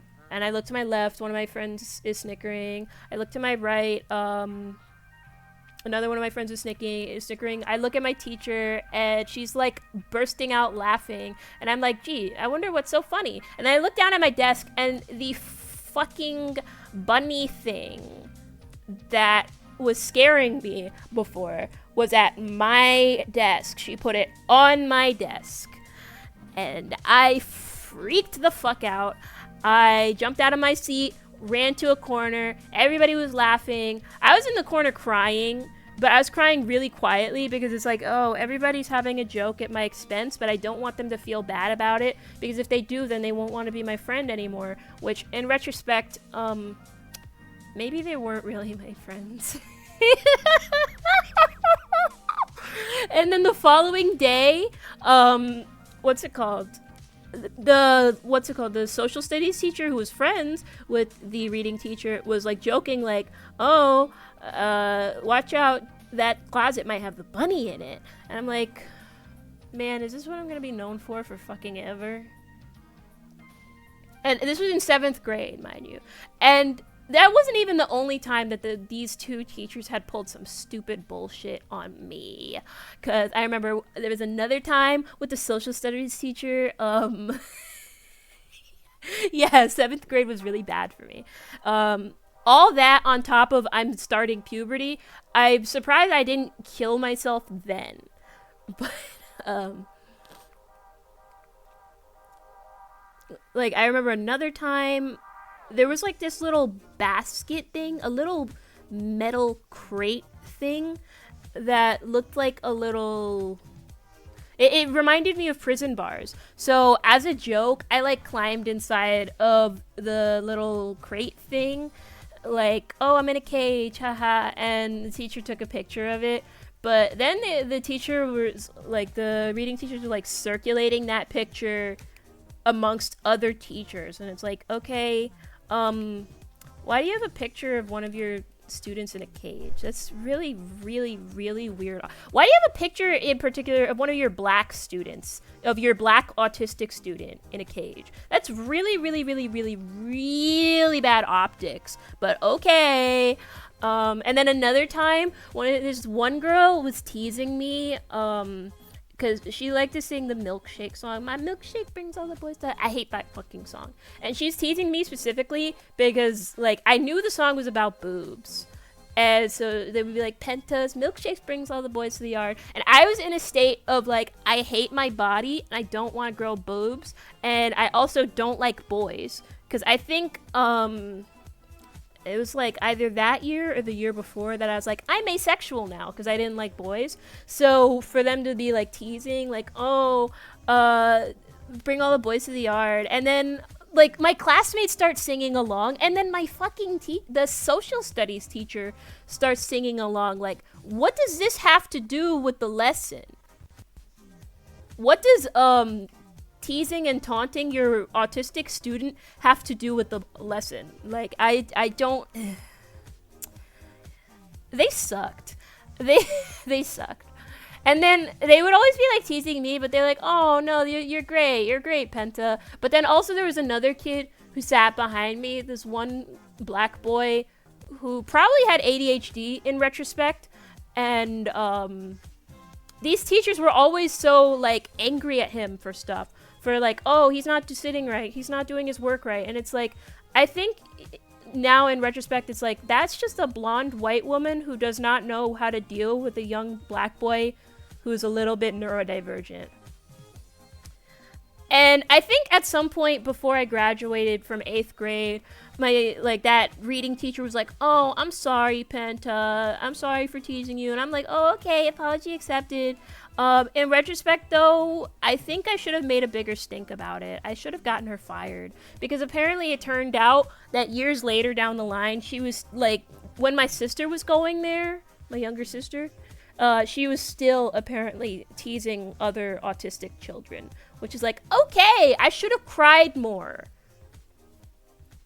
I should have cried a lot more.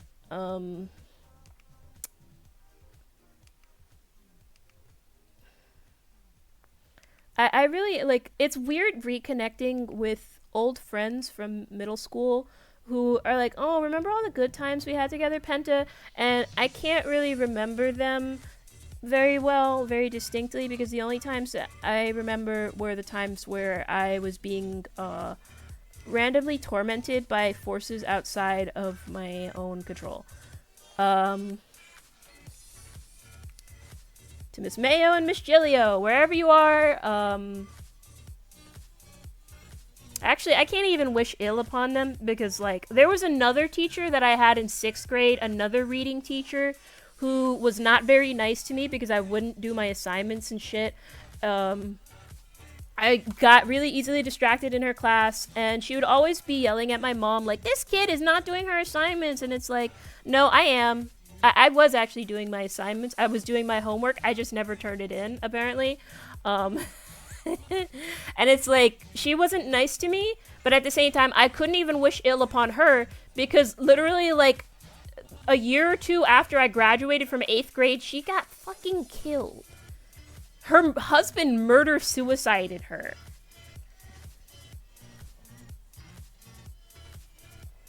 So it's like, damn, sorry that happened to you, I guess. You probably should have been nicer to me, but you're dead now. So I can't even wish ill upon my, like, reading teacher and social studies teacher, and, like, regardless of the fact that they were really fucking mean to me and they never learned from their mistakes, it's still like, well, I wouldn't want them to get murder-suicided by their husband. So...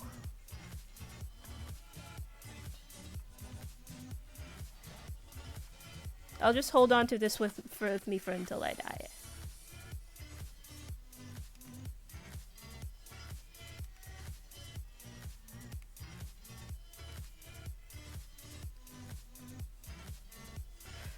It's so weird because, like, for me, I would always have, like, the worst relationship with those, like, playful blonde teachers who were, like, freshly married and young or whatever. I didn't like them very much. They were not nice to me. But there would be those really strict teachers that everybody hated.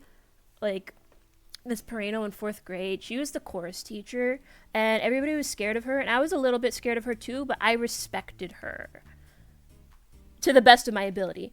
Even though, like, I would be falling asleep during chorus in the front row while singing, I still, like, respected that chorus teacher. I still liked her. And then they replaced her with another guy the next year, and I was like, actually, I don't really care for this guy. I'm quitting chorus. And then I remember I had this one art teacher in 6th and 7th grade who was a bit stern and liked quiet in her classroom, and I connected with her really well because I actually gave a shit about what she was saying and teaching, and so she was nice to me. And then she got replaced in 8th grade, or when I was in 8th grade, with another teacher who had previously been the art teacher for the, like, elementary school children, so it didn't really feel like I was learning anything in art class anymore.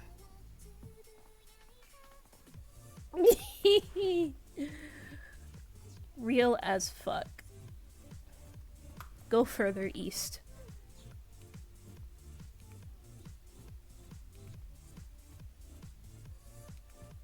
I have been meaning to go to a dyke bar lately. I really want to go to Cubbyhole.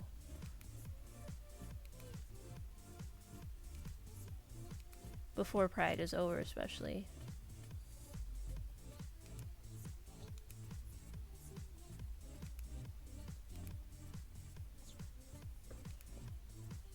But yeah, now that I look at it, like, look back at it in retrospect, something was wrong with me. Like, maybe I am a little traumatized. Like, maybe there was actually a ceaseless force of stress in my life from which I could not escape, and that has permanently altered my psyche.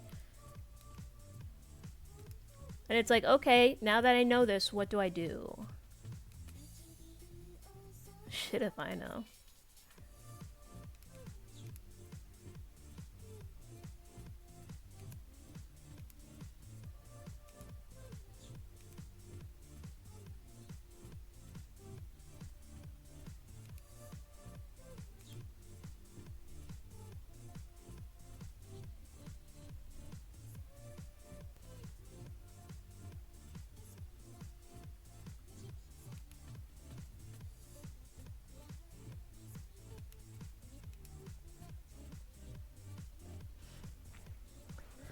And it's like, maybe a big reason why it's so hard for me to remember things in general, aside from the fact that I was just trying not to kill myself all the time, is that the few things that I do remember, for some reason, like, they usually suck.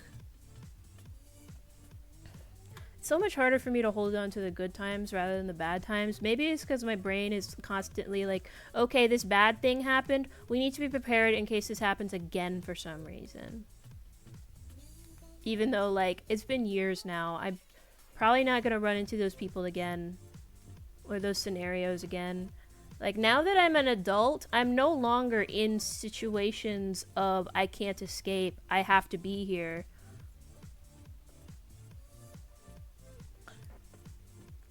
But even still, I worry whenever I leave the house. Like, I think part of why I don't want to go traveling is the idea of, like, what if I end up somewhere and I can't get home? Even just yesterday when I went to the park, I felt this twinge of anxiety of, like, what if something happens to me while I'm out here and it's really hard to get home? Even though the park is literally, like, a less than 10-minute walk from my house. For some reason, I was worried about somebody stealing my shoes. I had them in, like, a little gym bag by the tree that I was trying to practice by. And I was worried that, like, what if somebody takes my little gym bag and then I don't have shoes anymore? And then the only way I can get home is on roller skates that I don't know how to use. And then I hurt myself and I break my teeth and then I have to go to a dentist, which I haven't gone to the dentist in years. They're gonna see how little I've brushed my teeth. Oh no. Why am I fucking spiraling? That was yesterday.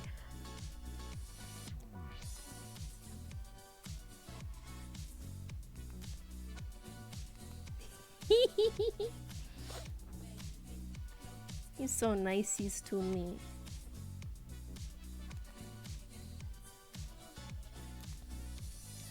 Get clean! Get hygienic! I am glad, though, that I at least did not get the type of depression that makes me unable to shower. I genuinely cannot imagine, like... I cannot imagine stewing in my own filth for so long. I think anybody who has actually managed to make it days without showering is pretty, like, without killing themselves as well, is pretty brave, because if I had to go 2 days without a bath, I'd probably kill myself. I can't do it. I've never had a cavity before. I only ever brush my teeth, like, once a day, I think.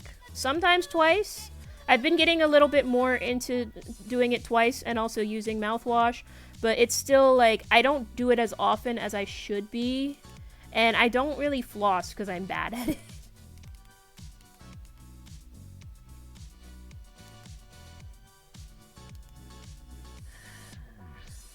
Oh, you know what it is? I don't wash my hair enough, is the problem. Like, I will go weeks at a time without washing my hair.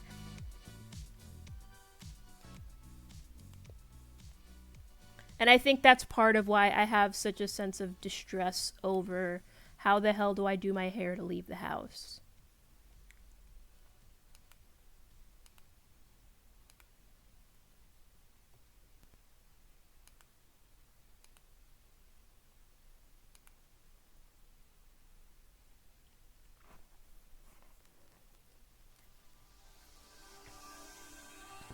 One thing I do have to appreciate about my previous job, though, even though it sucked, was that there was an instance where I did have to go face to face with one of those scarecrows again, but instead of people being mean to me and teasing me, they actually, like, when I specifically mentioned my phobia, they were like, oh, okay, actually, we can cover it up, we can take it down for you, as long as it helps you get through the day. And it's like, that was really sweet of them. Why couldn't my 7th grade teacher have done that?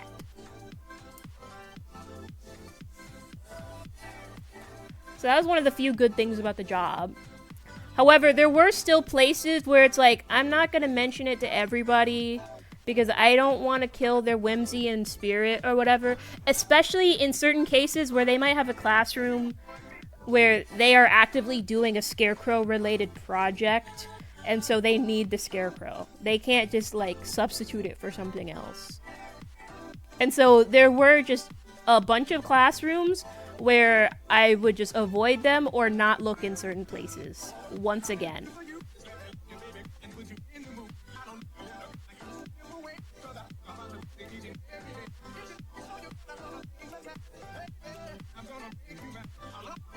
One thing that's weird, now I think about it, I would usually end up losing my job around the same time as my sensory issues would start flaring up really bad and making things feel inescapable.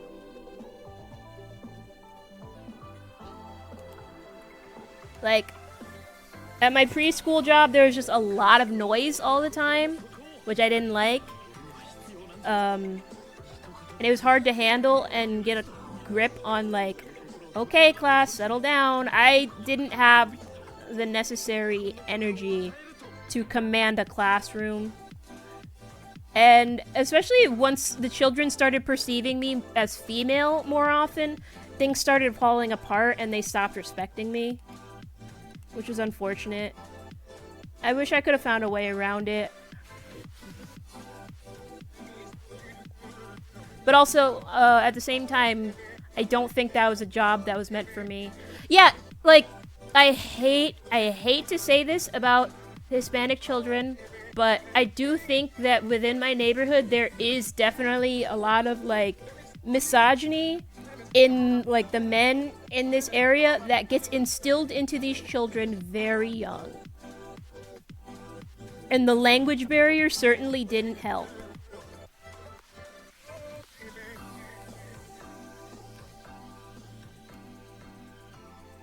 And, like, every once in a while, there were children who would just call me by my name, like, my first name, instead of calling me, like, oh, Miss so-and-so. Like, they would just call me so-and-so, and it's like, oh, okay.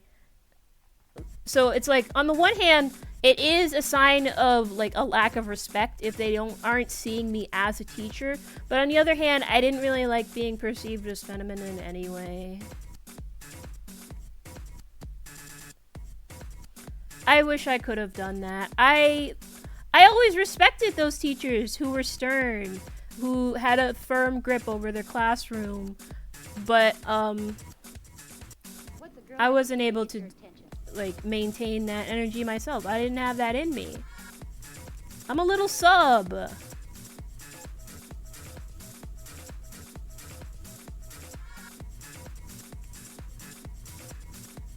Like, I don't know. I think I've just spent so much of my life,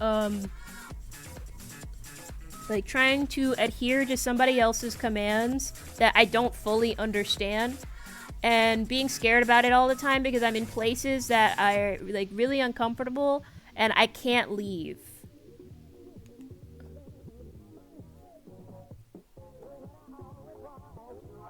No, I am. Like, I'll admit this. And throughout a lot of my life, I've just been very subby. Yeah. The only reason I put up with this job for so long, for a whole year, is because there were a ton of beautiful women there. Beautiful older women. Beautiful MILFs.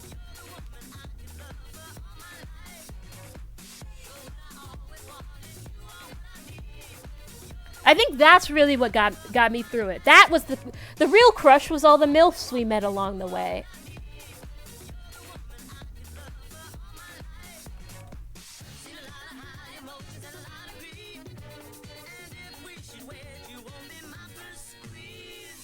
You know what else? You know what else? I think I had a mini teacher crush on my 7th grade teacher. Like, my 7th grade reading teacher. But I think that was only because she was pregnant, and I had a weird thing about pregnant women at the time. I still have a weird thing about pregnant women. Don't know what to do about that. So having a little... yeah! Sorry! Sorry!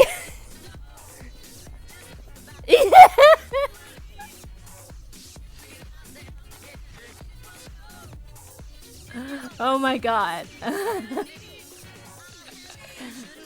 That better be an ad for some sort of, like, family planning thing. I don't know. Just based on the context of this conversation. What's a girl have to do to get your attention?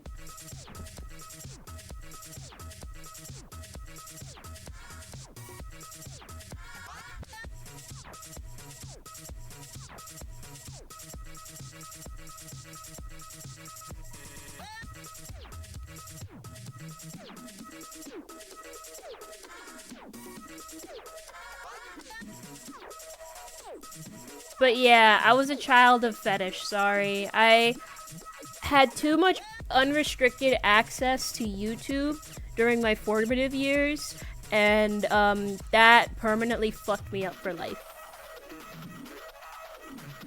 So that was why I was always weird about it.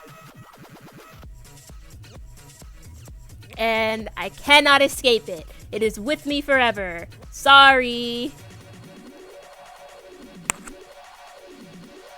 And because I was like, in high school, it doesn't happen nearly as often, but in elementary school, there was always at least one pregnant teacher per year. Just somewhere. Probably because a lot of these were like young women, newlyweds, who were in these type of teaching jobs.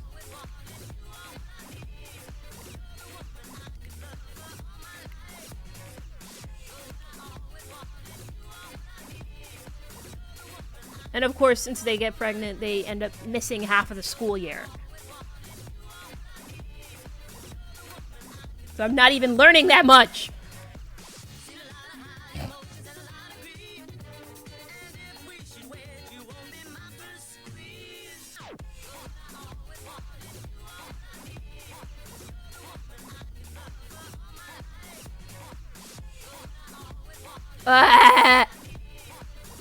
Wow.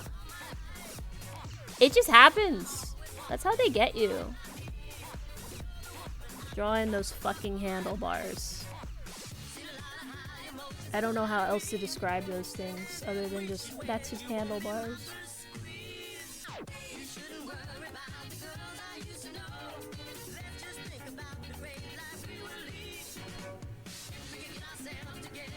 (2022).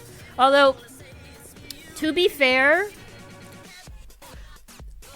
a lot of people were fucking during the pandemic, right? I feel like there were a lot of people who previously like didn't have kids, they fucked during the pandemic, now they've got kids because they spent too much time indoors.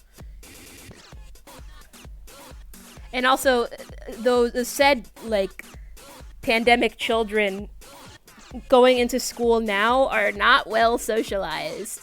The little bit that I remember from my the end of my time at that job was that the kids were becoming increasingly unruly as like they got younger.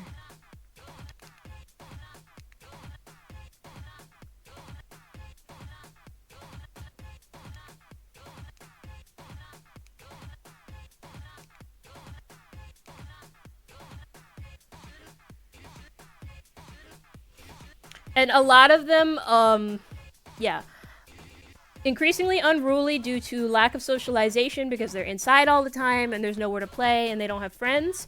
And also a lot of undiagnosed mental, like, neurodivergencies. At least in that group, there were a lot of undiagnosed ones. I think in other parts of the country, they might diagnose people better.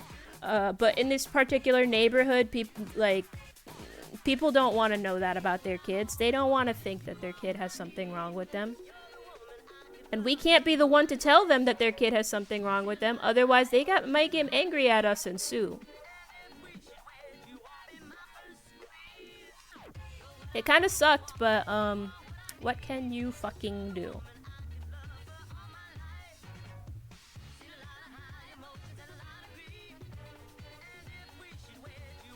Hang on.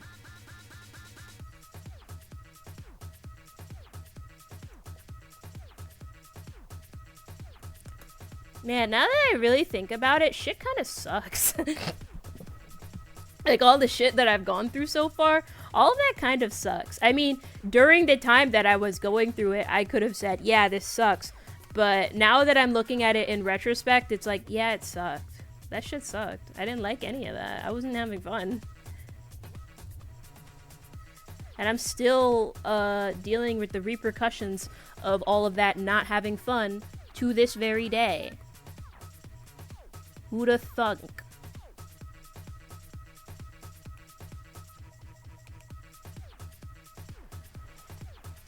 I do stay silly. We do stay silly out here. Despite everything.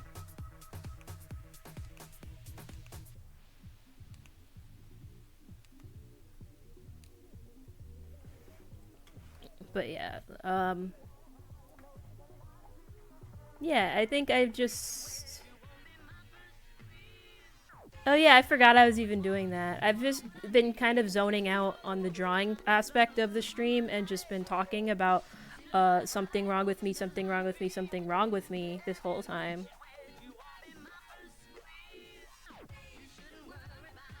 Oops.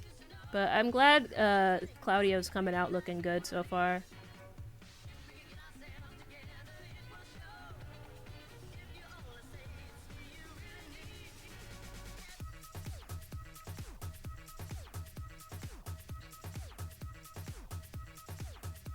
I think I'm just used to the horrors being inescapable is all.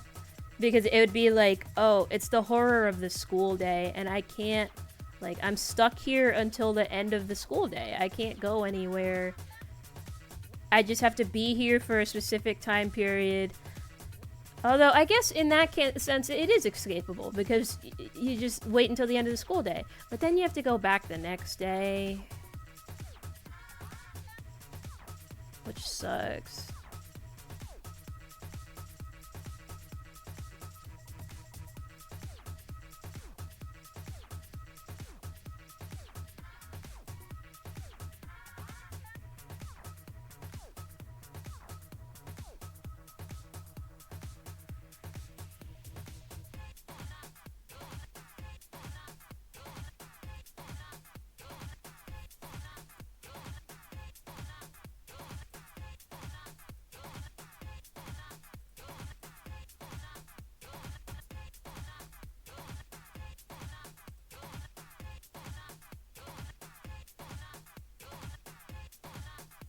I think what also makes it annoying, though, is when it starts showing up in my dreams and my subconscious and shit.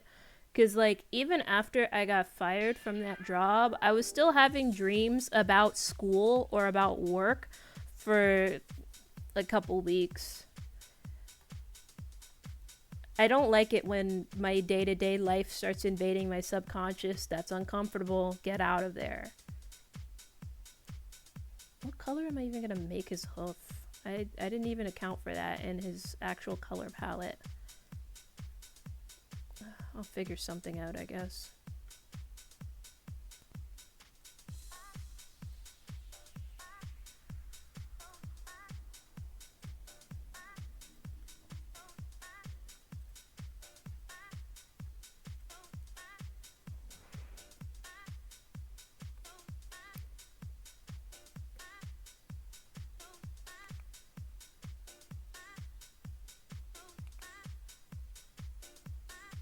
High school didn't have the same type of psychological torment as middle school and elementary school did, at least, but it did still have psychological torment. In fact, it's probably worse psychological torment since I've spent all that time trying to not trying to kill myself, but wanting to kill myself. College, I started actually thawing out for a little bit, and I thought I was doing okay for a bit. I had gotten a job, and I got a girlfriend, and things were good. And then my girlfriend just up and disappeared in the middle of, like, April or something. Like, we had been together for, like, 6 months, and one day, like, right before a long weekend, I remember we had gone shopping together so she could get herself some groceries to get through the long weekend. And the whole time we're shopping together, I'm thinking, man, this girl is really nice. I could really see myself, like, building a life with this girl. I'm, like, imagining us buying towels together. And then, yeah, cis white woman. Cis white woman. And then, after the 3-day weekend, I go visit her dorm. Turns out she moved out. Yeah, not only did we never talk again, she moved out, went back to Vermont without telling me or anyone, or even some of her roommates. And she did not respond to my calls. She blocked me on Tumblr. And we've never spoken again. And I have never dated again. Because what is the fucking point?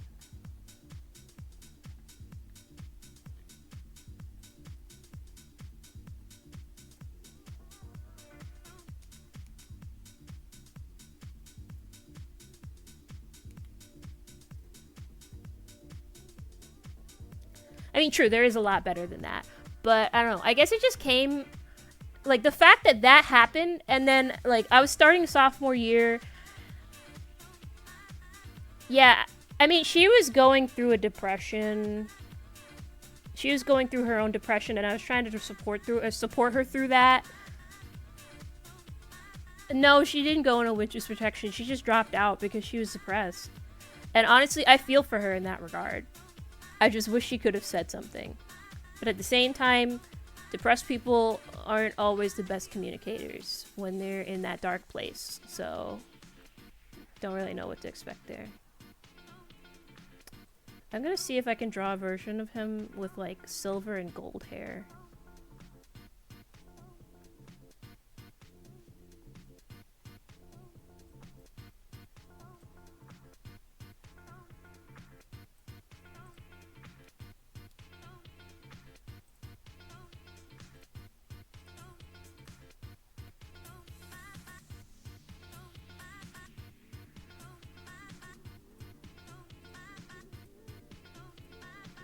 No, it needs to look more like his mom's.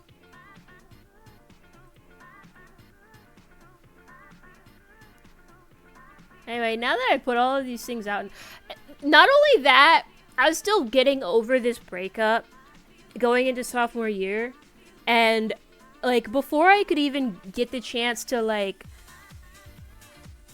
readjust, find my footing again, move on, immediately afterward, the pandemic starts. So now I'm stuck at home, and now my chance to, like, meet women is gone. And then by the time that we're actually allowed back on campus, it's like, I'm already a senior, and of course I wasted my entire senior year chasing after that one Russian girl. You know the one that I always talk about. So yeah, endless torment and strife upon Penta. But it's okay because it's a little funny, I think.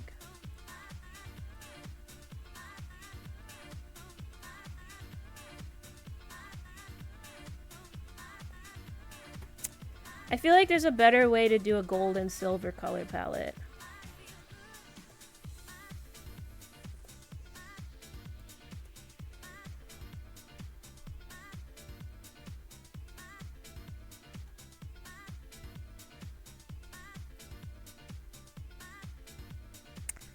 Moral of the story? Fuck, man.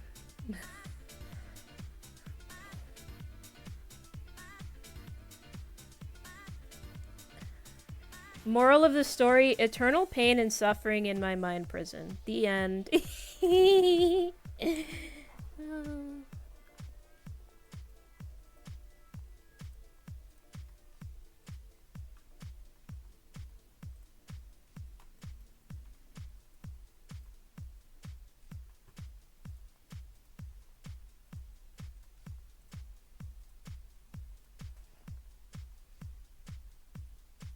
What if the colors were the other way around?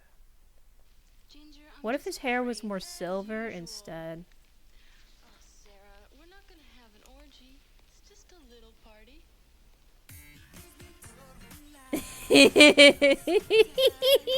Go get your breakfast!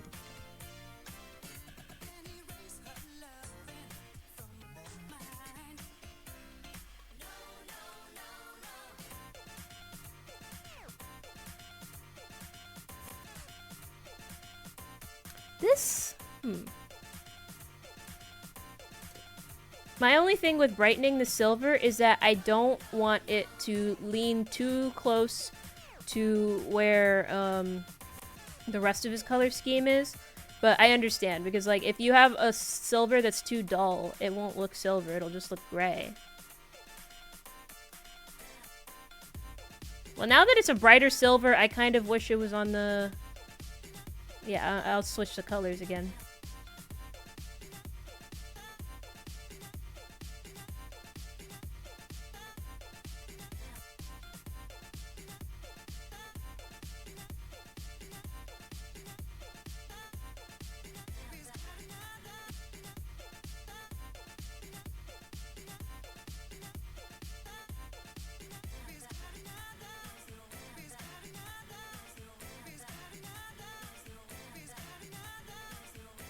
Eh.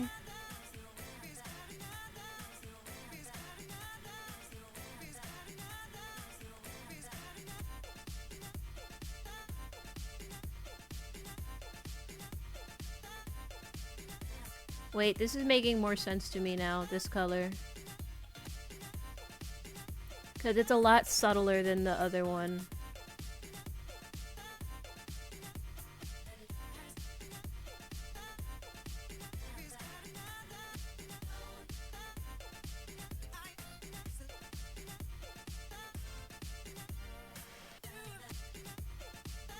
And I can just toggle that.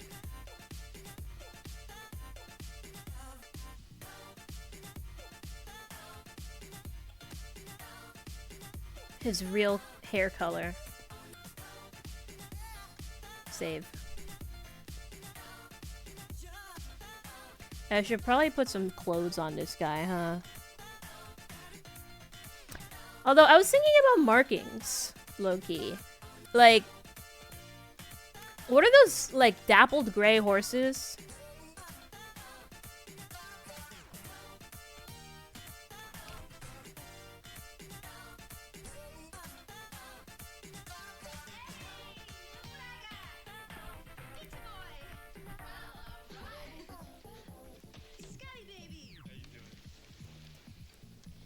Ginger, I'm not sure this is such a good idea. What do you mean? We deserve a party. We need a party. I just don't know about this. School's out now. It's time to have some fun, you know?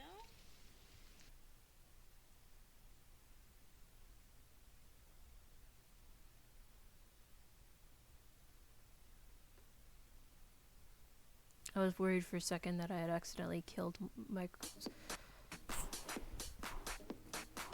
Go shower! Go!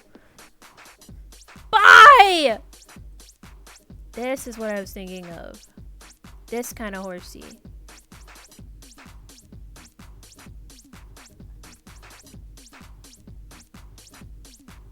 Although...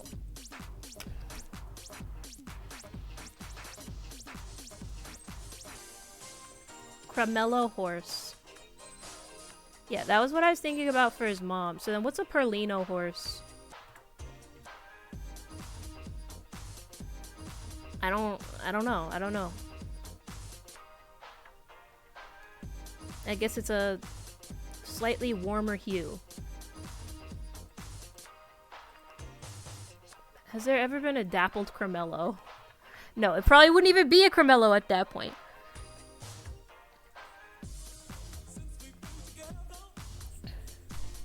What kind of dappled horses you got? A lot of them are various shades of gray and or black.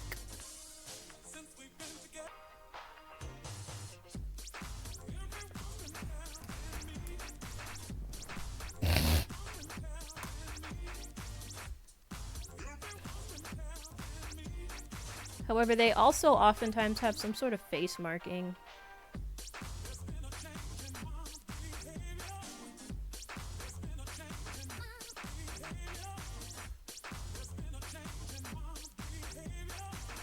I don't know. I guess I could draw on some dapple just to start, just to try. Just so he's not a solid blue motherfucker.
Yeah, most of the most of the dappling could probably be on the back instead, without having to worry about the front too much.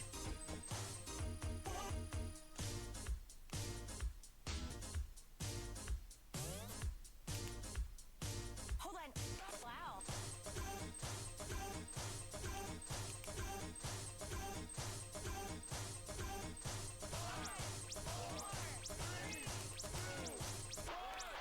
What the? I'll probably just put in a separate panel for his back.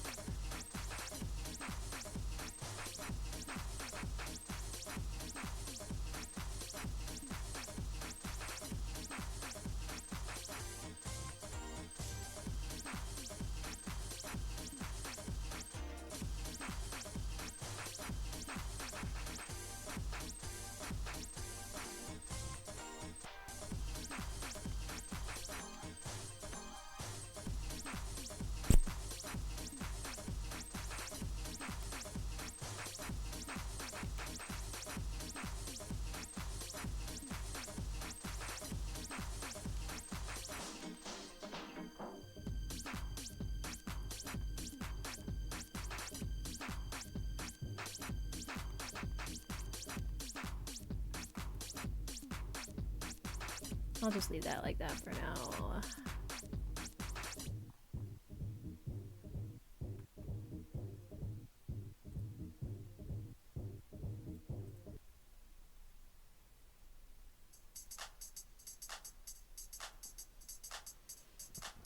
I'll let this song play and then I'll quit for today. You're eating lasagna breakfast? Are you Garfield? I forgot to put all of the stuff in folders. Okay, hang on.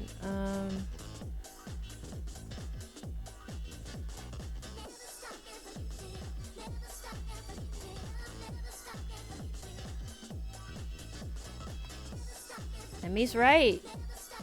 Lasagna girl.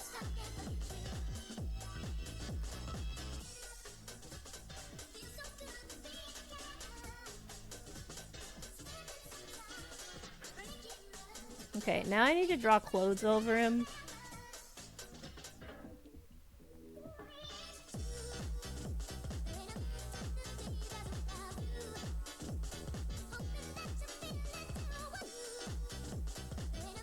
No Baka, just Kitty.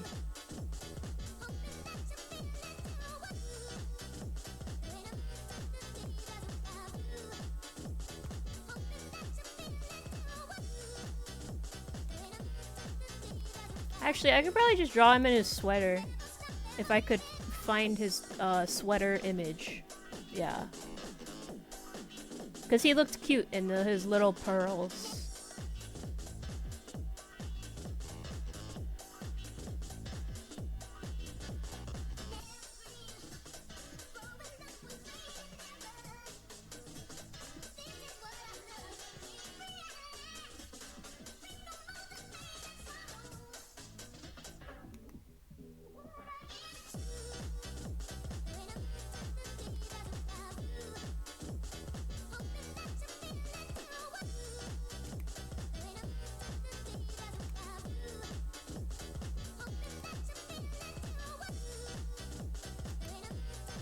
Was he? Yeah, he was wearing little pearls. I have to include his little pearls because they're cute.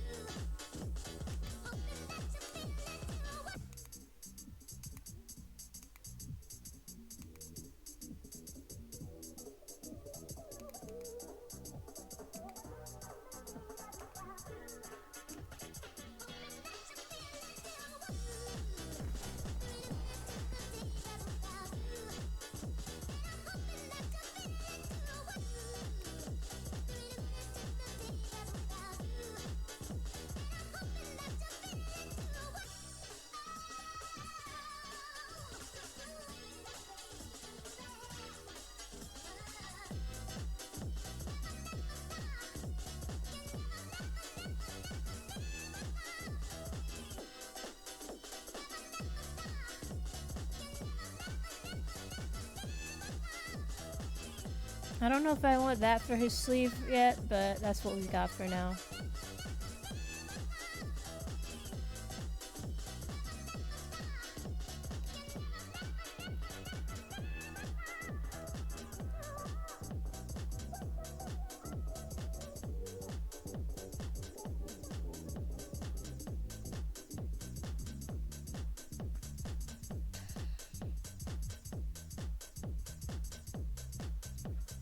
Ironic since he's not the librarian character.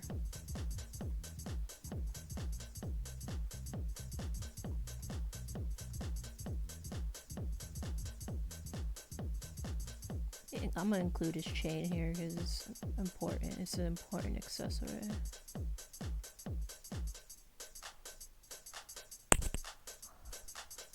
That's the end of this song. That's enough drawing for now. Got his colors down.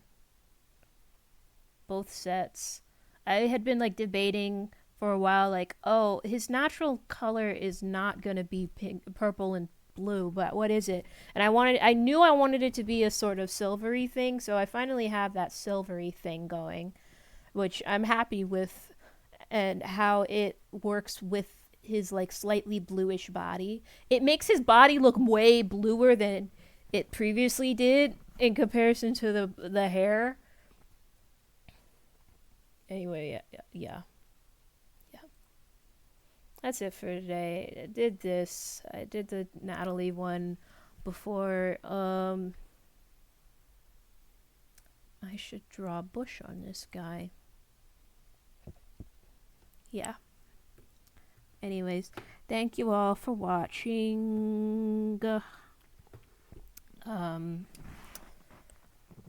Today, I feel like main reason I even streamed today was because I woke up early, and that was only because of my like waking up in a panic thinking somebody was going to hurt my mom thing. So I'm assuming that's not going to happen again, but I'm going to still try and wake up early anyways so I can keep doing streams. I don't know if I'll do one tomorrow. I'll try to do one tomorrow because that's when I'm usually supposed to be scheduled to do a stream. I'm only operating off of like 4 hours of sleep, so I'm definitely gonna eat a snack and nap for a bit as soon as I'm done here. And of course, I definitely need to get back into playing games on Saturdays because I don't have other plans. I might as fucking well entertain the people.